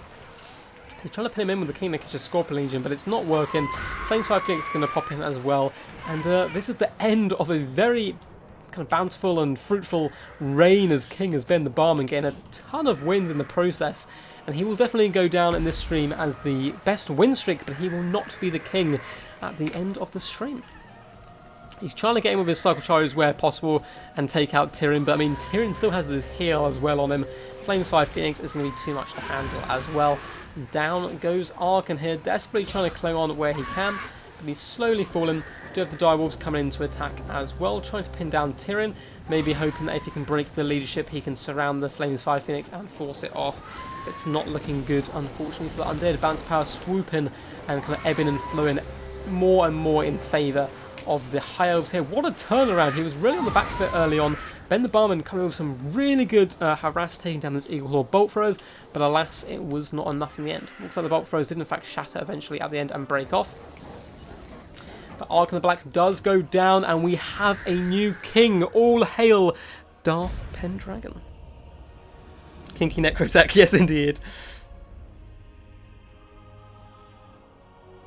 That was pretty damn insane.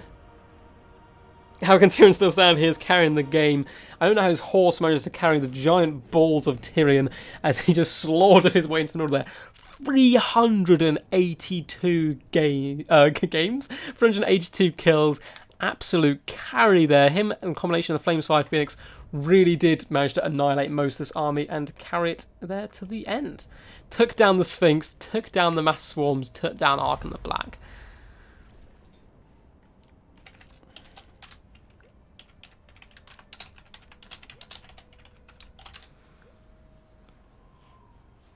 Thanks for hosting Duck. See you soon. No worries, Ben. Just playing.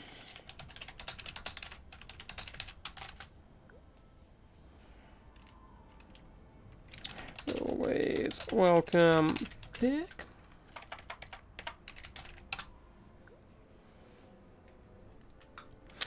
Oh, cool. Tomb King too slow for dodge. Yeah, that is unfortunate for Tomb Kings, but what a play there.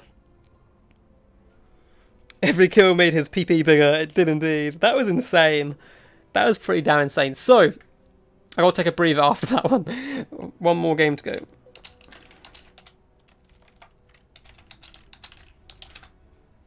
So, does anyone, like last second here, does anyone want to hop in for the final game, or do you guys want me to play? I'm down for either. At the end, the horse was struggling. Man, that horse, I feel for that horse. I don't want to be that guy. So, what are we on? Steps of something, wasn't it? Steps of Isha Pitterthorns. I've never played this map, but it looks horrible.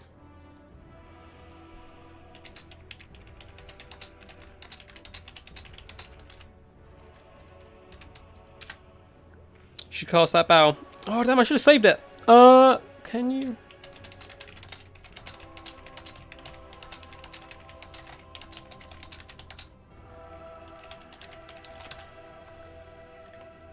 I'll see if you can send me the replay of that onto Discord. Which was pretty damn cool. So if no one else wants to play, I will happily jump in. Gonna grab a quick drink while you guys make up your mind.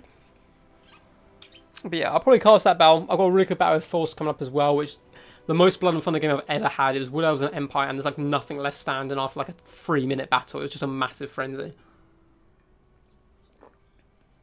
With of course I go Ryan rush build. Cool. Cool. Oh, Jesus! I have a ton of messages. Ronin vs Alcone, thank you, my friend. Oh, Zeus. Yo. So Zeus's internet died. He was going to be up first. Do you want to play in the last game?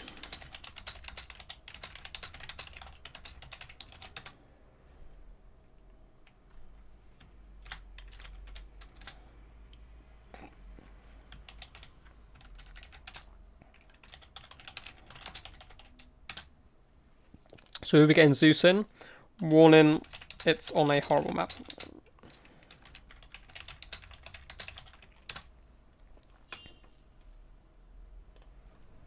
So we are going to be getting Zeus in. Almighty Lord Zeus.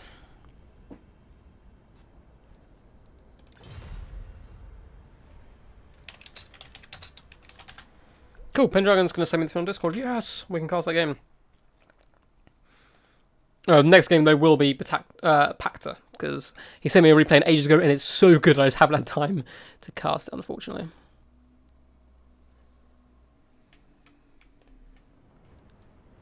Cool, this should be fun. So we have Zeus returning. Let's change the this up. So Pendragon, boom, up to 1. Ben the Barman, a mighty 4 victories there, but not enough, unfortunately, to hold on to his crown to the very end. Just 2 games away, and we have Zeus.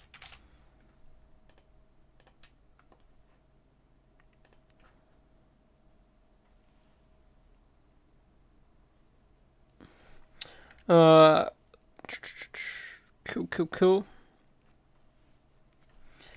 Not really a clan, so I'm just replying to a message.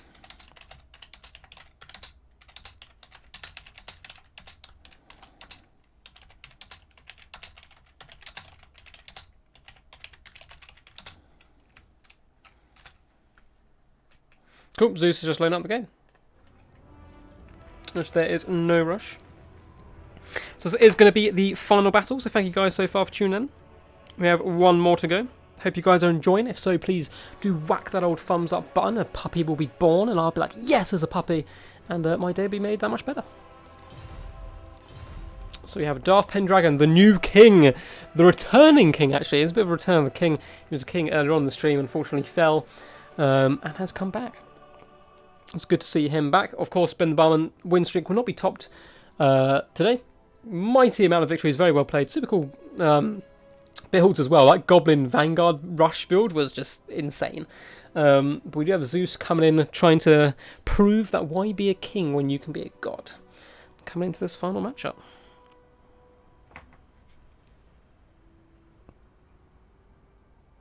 Oh man, those Sungfangs, oh, it was disgusting. It was disgusting. Oh, mate, the damage. The damage. The Wind Blasts were okay, but the Sunfangs, Jesus. You played good though, man. You held your crown high for a long time.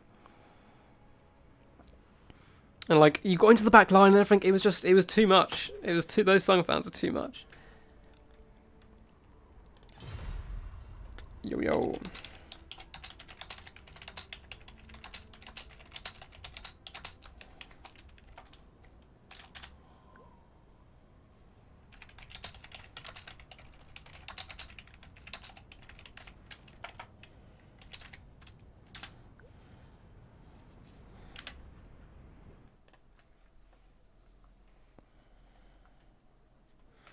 QQ.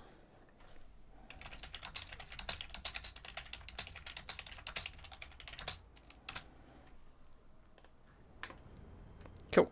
When Darth Pendragon gets back, he will do a pick and ban and we'll get this cracking. Steps of Isha, Pit of Thorns. I can say for a fact it is the first time I've ever played on this map or seen this map. Rap God quotes, huh? Damn right! Damn right, Ronan. Don't know if you were a hip-hop fan, my friend. But if you are, what did you think of Music to be Murdered by?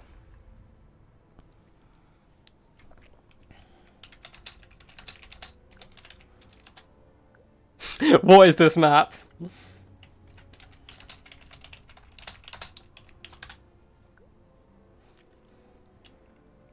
King versus a god.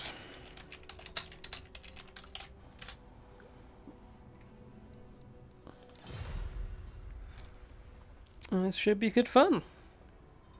Just gonna have another sip. Sorry about all the noises I'm making while it like squeaks and opens the.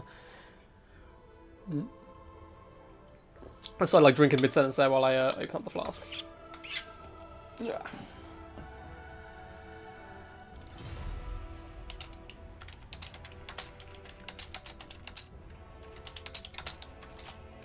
Oh, looks like he's going High Elves and banning the Beastmen. Darth Pendragon, I think, is a big fan of High Elves, it seems. It's weird, man. It's weird. I really like most of it, though, which is good. You don't like the music of the whole... Oh, I like the opposite, man. There's like one or two songs I'm not too fond of. Too Deep, and there was one near the end.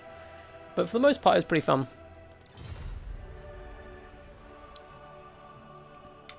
Sweet. The deceit worked. I'll pick. Okay, the deceit is like Beastmen never plays Beastmen. I'll go Beastmen if he ban them. See, mind games coming in.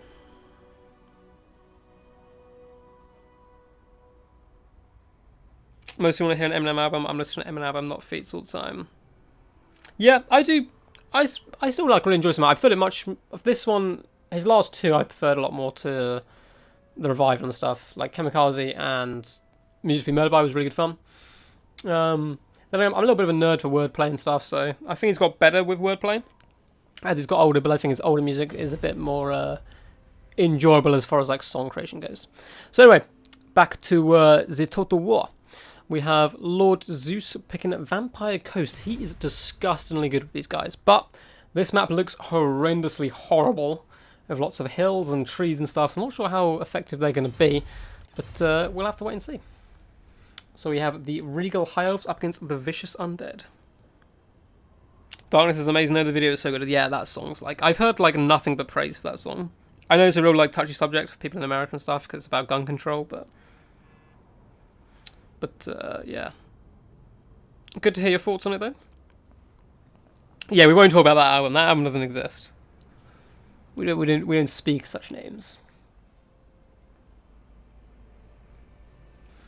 But who is your money on? Do you think Darth Pendragon can end out as a king? He is twice king. Will he do better on his second reign than his first? Or Lord Zeus come in, snatch it at the death with a surprise appearance? We shall see. What's time? Oh god, we've been going for like 3 hours. Oh, my stomach. I need some food. Can everyone see the time on how long we've been going for? Because I can't see on my little phone. But I think we started at 7. I've seen the video, bro. It's good. It's very good. It puts things into perspective, like of what like the meaning of the song and stuff. But I mean, it's still like a big issue because I know people are all protective of guns and stuff in America, and it's basically an anti-gun song, which I'm for. But at the same time, I don't live in America, so I don't think my opinion counts too much. I am in fact British, so. Give me a sec, no worries. Darth Pendragon is just a sign. Lord Zeus is ready. This map favours defensive builds a lot, even too much. So you're betting on Zeus. Nice. I've never played this map, I don't think, so... Maybe I ran across it in campaign or something. I bet on the map. Raptor, this is your doing, bro. You're the reason this map is happening, so I hope you're happy with yourself. the meme fest we're about to witness. So I've got this apparently. Okay. Both very good players. Lord Zeus is incredibly good on quick battles as well. I believe he's in the top 30 or something at the moment. But again, quick battles doesn't really mean too much when it comes to this type of thing, as you can just use, like one good build kind of over and over again. But this map might kill me.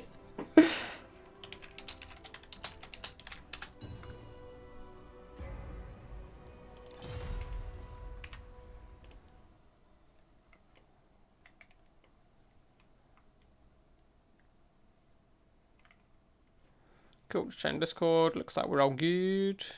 Cool. No questions or anything. When Pendragon's ready, we will go. Don't worry, I am.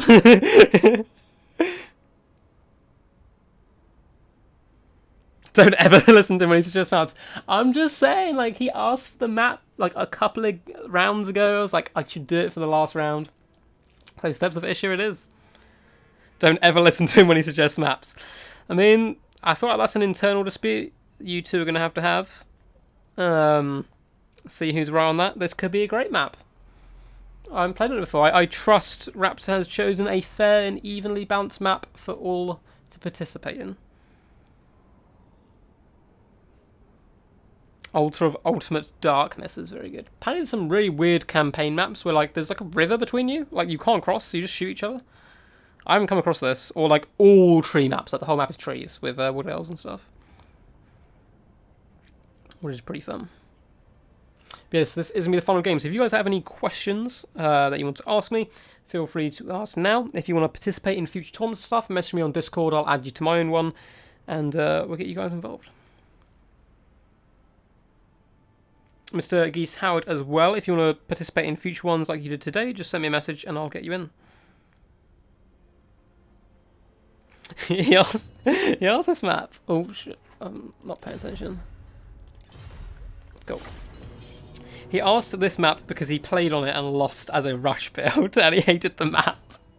Well, maybe he just wants others to feel his pain. That's kind of like sharing the love. Just sharing the pain. Maybe it's therapeutic for him to see other people suffer as he suffered. Oh dear god, this map looks horrible. Are those all shot blockers in the middle? Like these fins. This is a cool map, though. This is cool. Look at that. That is badass. The fallen statue with all the gigantic fawns, like, so huge, they're like encapsulating the entire castle down the hill. Broken ruins of impassable terrain. Murky forest in the middle for sneaky stabbings. You don't want to go down there. If you do, you won't come back up again. And a few little platforms of high ground. What a map, mate. What a map. I might do a tournament soon of... I'll ask Arison Damos if he doesn't mind me copying his format of like the coffee cup and doing just terrible maps and getting people to play on them and see what builds they come up with. Could be quite fun. I'll let these guys load in. I like to watch the world burn. I feel that. So you're a Joker man, I see. Some Karens only want to watch the world burn. Raptor, what is your #1 faction? Is it Lizardmen, just by your name? I would assume that you're a big fan of raptors. Yeah, so broken down ruins on top of these little hills here. Nasty, murky trees. I like the mist that comes down here as well, really bogging it down and making it pretty damn horrible. I wonder what happened here. I don't know why all these vines attack. So obviously some kind of evil witchcraft at work. But nonetheless, let's get into the armies. So, for the High Elves and the Defending King, we have a long line of 1, 2, 3, 4 units of Lothran Seaguard, multi-purpose units. They do have shields and spears as well as their bows. One of my housemates' actually favourite units as well, especially in campaign. 2 units of White Lines of Chase to back them up for a bit of added punch, and 2 units of Spearmen to help protect. We have 1 unit of basic archers as well, so fairly cheap and cheerful front line as a whole, gone very wide. We have 2 units of Illyrian Reavers as well, very light and fast shock cav. For a little leadership corps down here on the ground, we do have a Lawmaster of Hoeth coming in with Earthblood and Spirit Leech, and also, is that a Stem Shear and Gaze? Nice, haven't seen that used in a while. We also have a Handmaiden of the Everqueen up on her horse, going to be supporting those archers, no doubt, and increasing all their range abilities. We have a Flamespire Phoenix, which we saw a huge work for Pendragon in the last game up against the Tomb King, so hopefully he can recreate some magic there. And for his lord, he does have a Princess up on top of an eagle. Interesting pick here. Let's see what she's brought. She has Volley of High Arrows and Loose, and that's about it. Okay, so going fairly cheap, although she's in a Giant Eagle. Looks like Illyrian Reavers are going for some sneaky Vanguard approach. So for Zeus and the mighty Vampirates, we have some zombie pirate Gully Mob bombers hiding down in the trees in this kind of dark gully down here.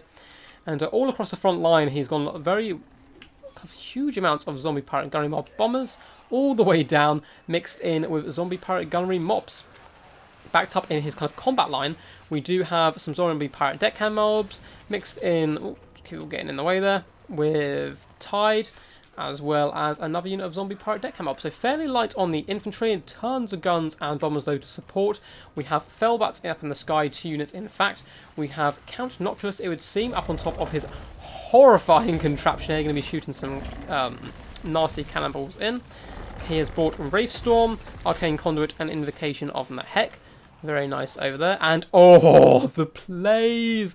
So, we have 2 mortars overall. Looks like they're protected by a unit of zombie pirate deckhand mobs and another unit of hangers in the background. We also have the mighty Queen Bess here, who is going to annihilate people as they attempt to walk up and down these hills to get to her. Super long range. It's going to be really interesting to see how much profit she gets, because this terrain could help or hinder the cannon.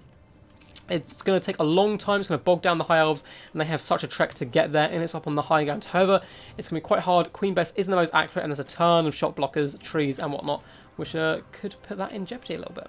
But very cool builds overall, 2 very interesting builds, interesting to see how they play. Looks like the Illyrian Reavers have been moved back to a more defensive approach. Little do they know how much they are needed in this back line here to shut down this horrifying core of a long-range firepower. Bomber's going to do a great job as well. If he can hold back the opponent, he doesn't have too many combat troops, so they really need to get in there and make themselves last to allow the bombers and guns to do that decent work for them. Mean Bess is out and about, but I think we'll be fine. Raptor, well, Coast and probably Lizards D2nd. Nice.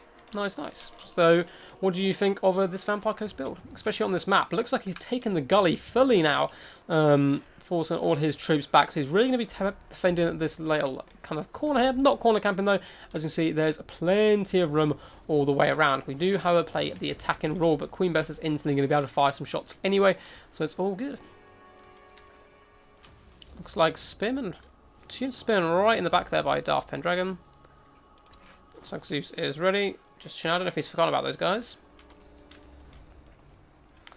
He might just be reorganising the rest of his forces as we speak anyway.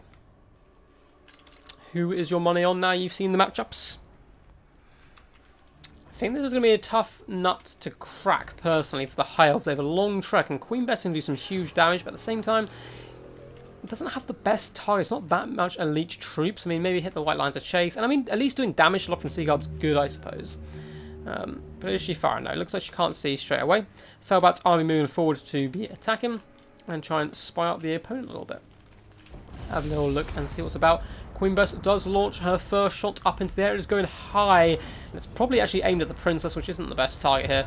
And it just misses and hits some of that terrain, which could be a big problem here for Queen Bessie. Felbat's floating over, just having a little look around, seeing what's about. Looks like some mortars also firing at the princess, which isn't really what they want to be doing. High Elves just been a bit sneaky now, just laying back, and it looks like he has completely forgotten about these units of spearmen, but now he is moving them back up, which is good to see. Felbat's taken some initial damage here, and it looks like the vampires are contemplating moving out of the trees. Now they are currently hidden, but they've just been spotted by the princess, who is going to be firing her bow all the way over at Queen Bess, doing some really nice damage to that crew. I haven't really used the princess, so I'm not 100% sure what that is, but it seems to work the same way as an arrows of Colonel, so hopefully she has multiple of those, in which case she will be able to shut down Queen Bess.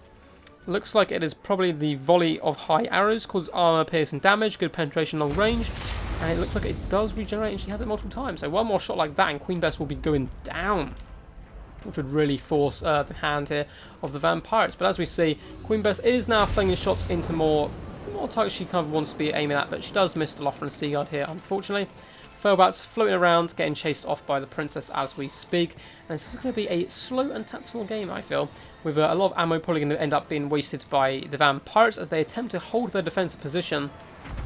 Big shots coming in at the Lothran Seaguard, but all misses as we speak. Felbats are getting destroyed as well, which is unfortunate for them, but they do start floating back a little bit. We have another unit of Felbats now going to be pushing forward, chasing away the princess, trying to keep her at bay a little bit, and a lot of arrows coming in from these Lothran Seaguard. And if the vampires have to walk towards this defensive position of the High Elves, it could well be all over. They really need the High Elves to come to them. Princess taking a little bit of damage, but nothing too special. Big shots coming in, trying to hit these Lothran Seaguard, but once again, just missing in the middle there. Queen Bess pretty inaccurate, and you can dodge her shots as well if you are paying attention to what's going on. So nice defensive position by the High Elves, just taking this high ground, fiddling, kind of looks like not fiddling, feeding units in. Hopefully he's not fiddling anyone, but feeding units into the front here just to scare off these Felbats, push them away with the Lothran Seaguard, which is a nice pick as they can defend against Felbats in combat and range. Princess darting around, probably just waiting for her arrows to so she can reuse them again, and then pop them in on Queen Bess and finish her off as she's getting pretty low on health. But yeah, that was a really nice play though early on. The Felbat's taking damage. Princess going to be taking this fight now. I don't think there's any way of healing for her. Oh, no, there is. They have an Earth Blood, so yeah, just take the fight, kill the bats, heal up afterwards. It's only a little tiny bit of Winds of Magic. You're not going to lose too much health. Princess will be fine taking her down. And yeah, Queen Bess looks like has altered her targets a little bit. Going to be aiming at these Lothran Seaguard, I assume. Big shots coming in now from the mortars, I think this is. Doing pretty much no damage to these Illyrian Reavers, just hitting trees and so forth, which is a bit unfortunate for them. Looks like we do have a Ray Storm going to be coming down on the Princess, but she does get another arrow away. Boom, boom, boom. All three of them, though, hit Queen Bess. None of them actually make contact with the artillery crew, which is really unfortunate. One more shot will probably destroy the cannon itself, but they have managed to stabilise and hold the line for now. Felbats are all gone, unfortunately. Still attacking, of course, with the artillery pieces and so forth. But a lot of dodging is going to be taking place by Darth Pendragon here, I'm sure. Phoenix does push up to have a little look at see what's going on. Could just dart his way along this front line and drop some fire poops. At the same time, probably best to let those guys save those poops for a bit later where the big blob fights do start to get underway. Lothran Seaguard looks like they did take a big shot at one point from Queen Bess. Mortars coming in again once targeting this Flamesfire Phoenix, but not doing too much. The Zeus really wanted his opponent to attack him here. Looks like Count Oculus is getting ready possibly to move up a little bit, but he's taking still a defensive approach, just using up his mortar shots here, but not actually making it much damage here. It seems like he's just wasting most of the shots. He might have to advance really to try and get any value out of this fight. Both players really adamant of sitting back. Big shots coming in though onto the princess now. She's got a little bit danger close, taking some damage, but at the same time, just using Earthblood, heal her up. She should be all good. Looks like Count Oculus is going to start moving forward a little bit. Maybe aiming to take a few shots at her, but she's trying to dart back and forth just to scare stuff. But yes. Oh, shots coming up from wide. Or actually, they're aiming at something else. I think they were aiming at the princess and nearly hit some of these bat troops over here. Princess taking quite a lot of damage here. Balance power is slightly in favour of the High Elves as we speak. But yes, Queen Bear still fine, still attacking where possible, but the High Elves need to get going as well.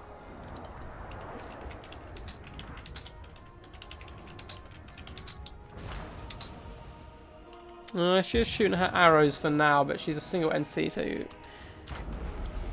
we'll let them know remember attacking rules. Big shot coming into Queen Bess, but it doesn't look like it wrecks it. It looks pretty bandaged up right now. But Queen Bess may manage to hold. Mortar's firing is fine, but High Elves do need to start engaging. Wraith Storm coming in. I think the vampires may be able to weather the storm. Keeping the Queen Bess alive is it might help out long term. She's been fairly inaccurate so far, but another big shot coming in here. Once again, it is a little bit of a swing and a miss. The princess getting so close. I don't know why she's getting so close there. Taking some huge shots from the zombie gunnery mobs there, and she needs to get back and healed as fast as possible. If Noculus can 360 no scope her here though, she's in problems, and he does get a huge shot in. Princess 360 health, needs to be healed and kept far back at the moment from the vampires. Looks like the Lawmaster has popped up. It does get a nice little Earthblood. Obviously, it would be nice if he had a regrowth, but still, Earthblood going to be healing her up and hopefully bringing her back into the fray. Phoenix does hop in. Looks like it's trying to snipe out Count Noctilus, but there's so much gunfire on display here. You really can't kind of compete with that. You really need to fall back, get out of there, and force up with your whole army if you're going to do this. At the same time, I understand he wants these guys to come to him, and also he's wasted a ton of ammo so far really well, but there's so much on these mortars. He's just slowly going to take damage like this as the battle goes on longer and longer, so it looks like he is going to have to push in a little bit. Looks like Princess has raid over here, probably wants 1 or 2 more heals before she actually comes back. Maybe blob her and the Phoenix up together and get a nice fat Earthblood on. Shem's Burning Gaze does come in. Looks like he really wants to take out Queen Bess, and he does! The whole thing explodes. Queen Bess got 56 kills, definitely not paying for itself there. Really nice sniping play there overall by Pendragon. Now, if he can do a similar thing to Count Noctilus, he could be in luck. Those mortars going to be doing some huge damage though, very good up against High Elves. Noctilus getting some really good shots on Illyrian Reavers over on the distance, and the mortars starting to actually hit some targets. This horrible gully is going to be an absolute mosh pit for the High Elves trying to force through to get into this back line, so they need to use their Illyrian Reavers very carefully here. Lord Zeus, a very good player of these guys, keeping these defensive formations. Looks like we do have a Shem's Burning Gaze possibly coming on Count Noctilus. Nope, looks like not happening anymore. So he's going to be falling back. Arcane Conduit, keep him alive. Lothran Seaguard getting some decent shots into the zombie gunnery mobs. Looks like Illyrian Reavers are fleeing in the distance, unfortunately, which they could have been quite key here. High Elves slowly coming up onto this second plateau, where the main fighting is probably going to happen on between. A lot of range firepower from both teams. Looks like a single shot going up and high by the Handmaiden. Boom, just hit Noctilus in the butt. And a Spirit Leech coming down as well, doing some decent damage. So, Lothran Seaguard taking so much damage trying to get close, and that's the problem. And it is the kind of problem with this type of map, obviously. When you get an army which is so good defensively like this, they can just fall back and hold the line, and it's so hard to crack. The Lawmaster of Herb running down, going to finish off Queen Bess crew, but to be honest, it's just a bait, so he gets shot and obliterated with bombs. Bombs aren't going to do too much to him, of course they're better against big blobs of infantry, but those armor-piercing bullets will do a decent amount of damage, and he needs to be very careful. White Lions will get a bonus for fighting in the trees, which is nice for them. They do have Forest Strider, but this defensive pocket is looking very strong now. Noctilus taking quite a bit of damage, but where is that Princess? Staying way at the back here. Literally going to have to chill out for most of the battle. Flaming Phoenix could do with a hill and then getting engaged. White Lions will be able to tear through these guys, but the bomb squads, bomb mobs, will be very terrifying here, and I think it's just going to grind out the High Elves as they try and force their way through the trees. Lothar and Sigurd have raid. Need to come in here and start shooting and assisting these guys where possible. Really nice play though, forcing some Illyrian Reavers down through the gully and into the back line. Hopping on top of these mortar crews should be able to shut down both of them. It looks like Zeus is aware of the situation. Brings up some zombie deckhand mobs with polearms. So the Illyrian Reavers very wisely think, alright, we're going to do some damage here, cause some carnage and fall back. Looks like they may actually have been terror-outed, unfortunately. I thought it was going to be a really good play here. Pull them back and charge into these pirate gunnery mobs down here. Get on the bombers, shut them down, help your front line really win this engagement. So the archers and Lothar and Sigurd are now finally shooting and on the line. And they are slowly grinding through the kind of weak front line of the Lord Zeus's army, trying to get into that sweet underbelly. But unfortunately the Phoenix does fall and doesn't get its rebirth. If it got its rebirth, that could be so huge right now. Pop onto these mortars, shutting them down. These 3 gunnery mobs doing so much work here. And the High Elves are getting dragged into the battle that they didn't want to take at the start. And you can see why, obviously, Darth Pendragon, very good player, realising the situation early on, tried to snipe out Queen Bess and then force the zombies forward, but it just wasn't quite enough and it took him a little bit too long to do so. The bombers there slowly getting dragged down, and this horrible death pit. It's just a death killing zone for the High Elves right now. They're doing a decent amount of damage back with some archery. Lawmaster, though, taking an absolute pounding. Handmaiden should be able to force away from some better targets now. Most of the front line is completely gone for the vampirates. Is there any combat troops left? Oh, there's 2 zombie pirate gunnery mobs up on the side here who are now very sneakily pushing up on top of these Lothar and Sigurd. Handmaiden starting to push uphill, trying to get onto some of these gunnery mobs. Going to do a decent work there, but at the same time will probably get isolated. Lothar and Sigurd flinging some shots over. Some bombers going to go say hello and sort out that rather scary situation. Looks like we are getting that looks like a Spirit Leech. But there's no tooltip going up, but it looks like he's getting drained. Is his health going down? No, don't know what that is then. Looks like he is all fine. Oh, it might just be Arcane Conduit going down.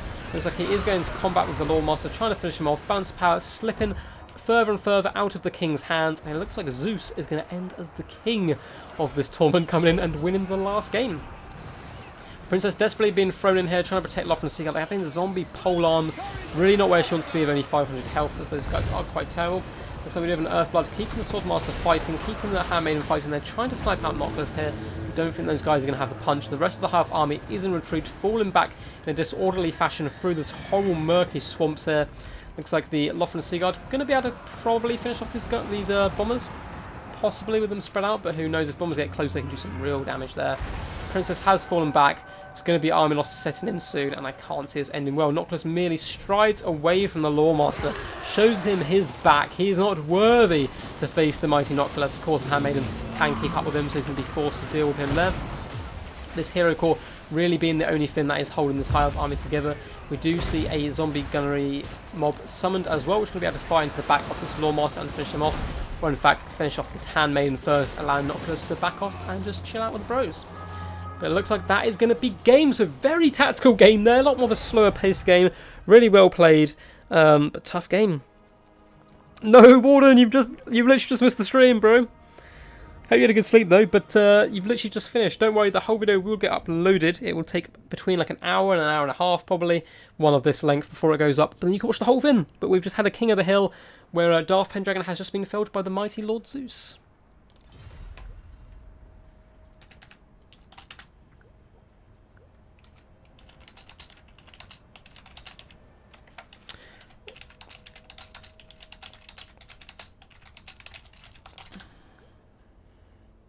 And the king does fall for God to take his place. Bess rules the waves.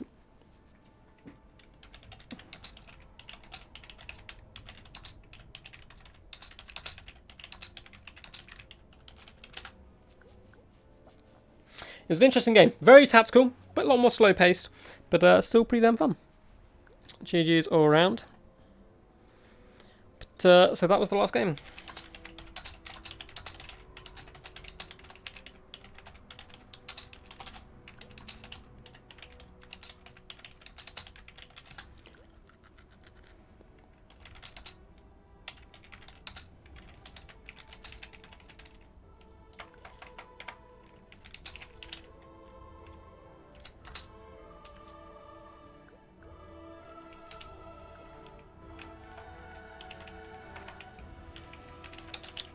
Sorry, just finishing this.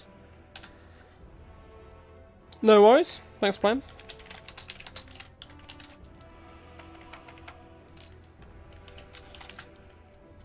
Cool. So overall, Ben the Barman had the longest win streak with 4 or 5 games, I think. So he gets a special award there.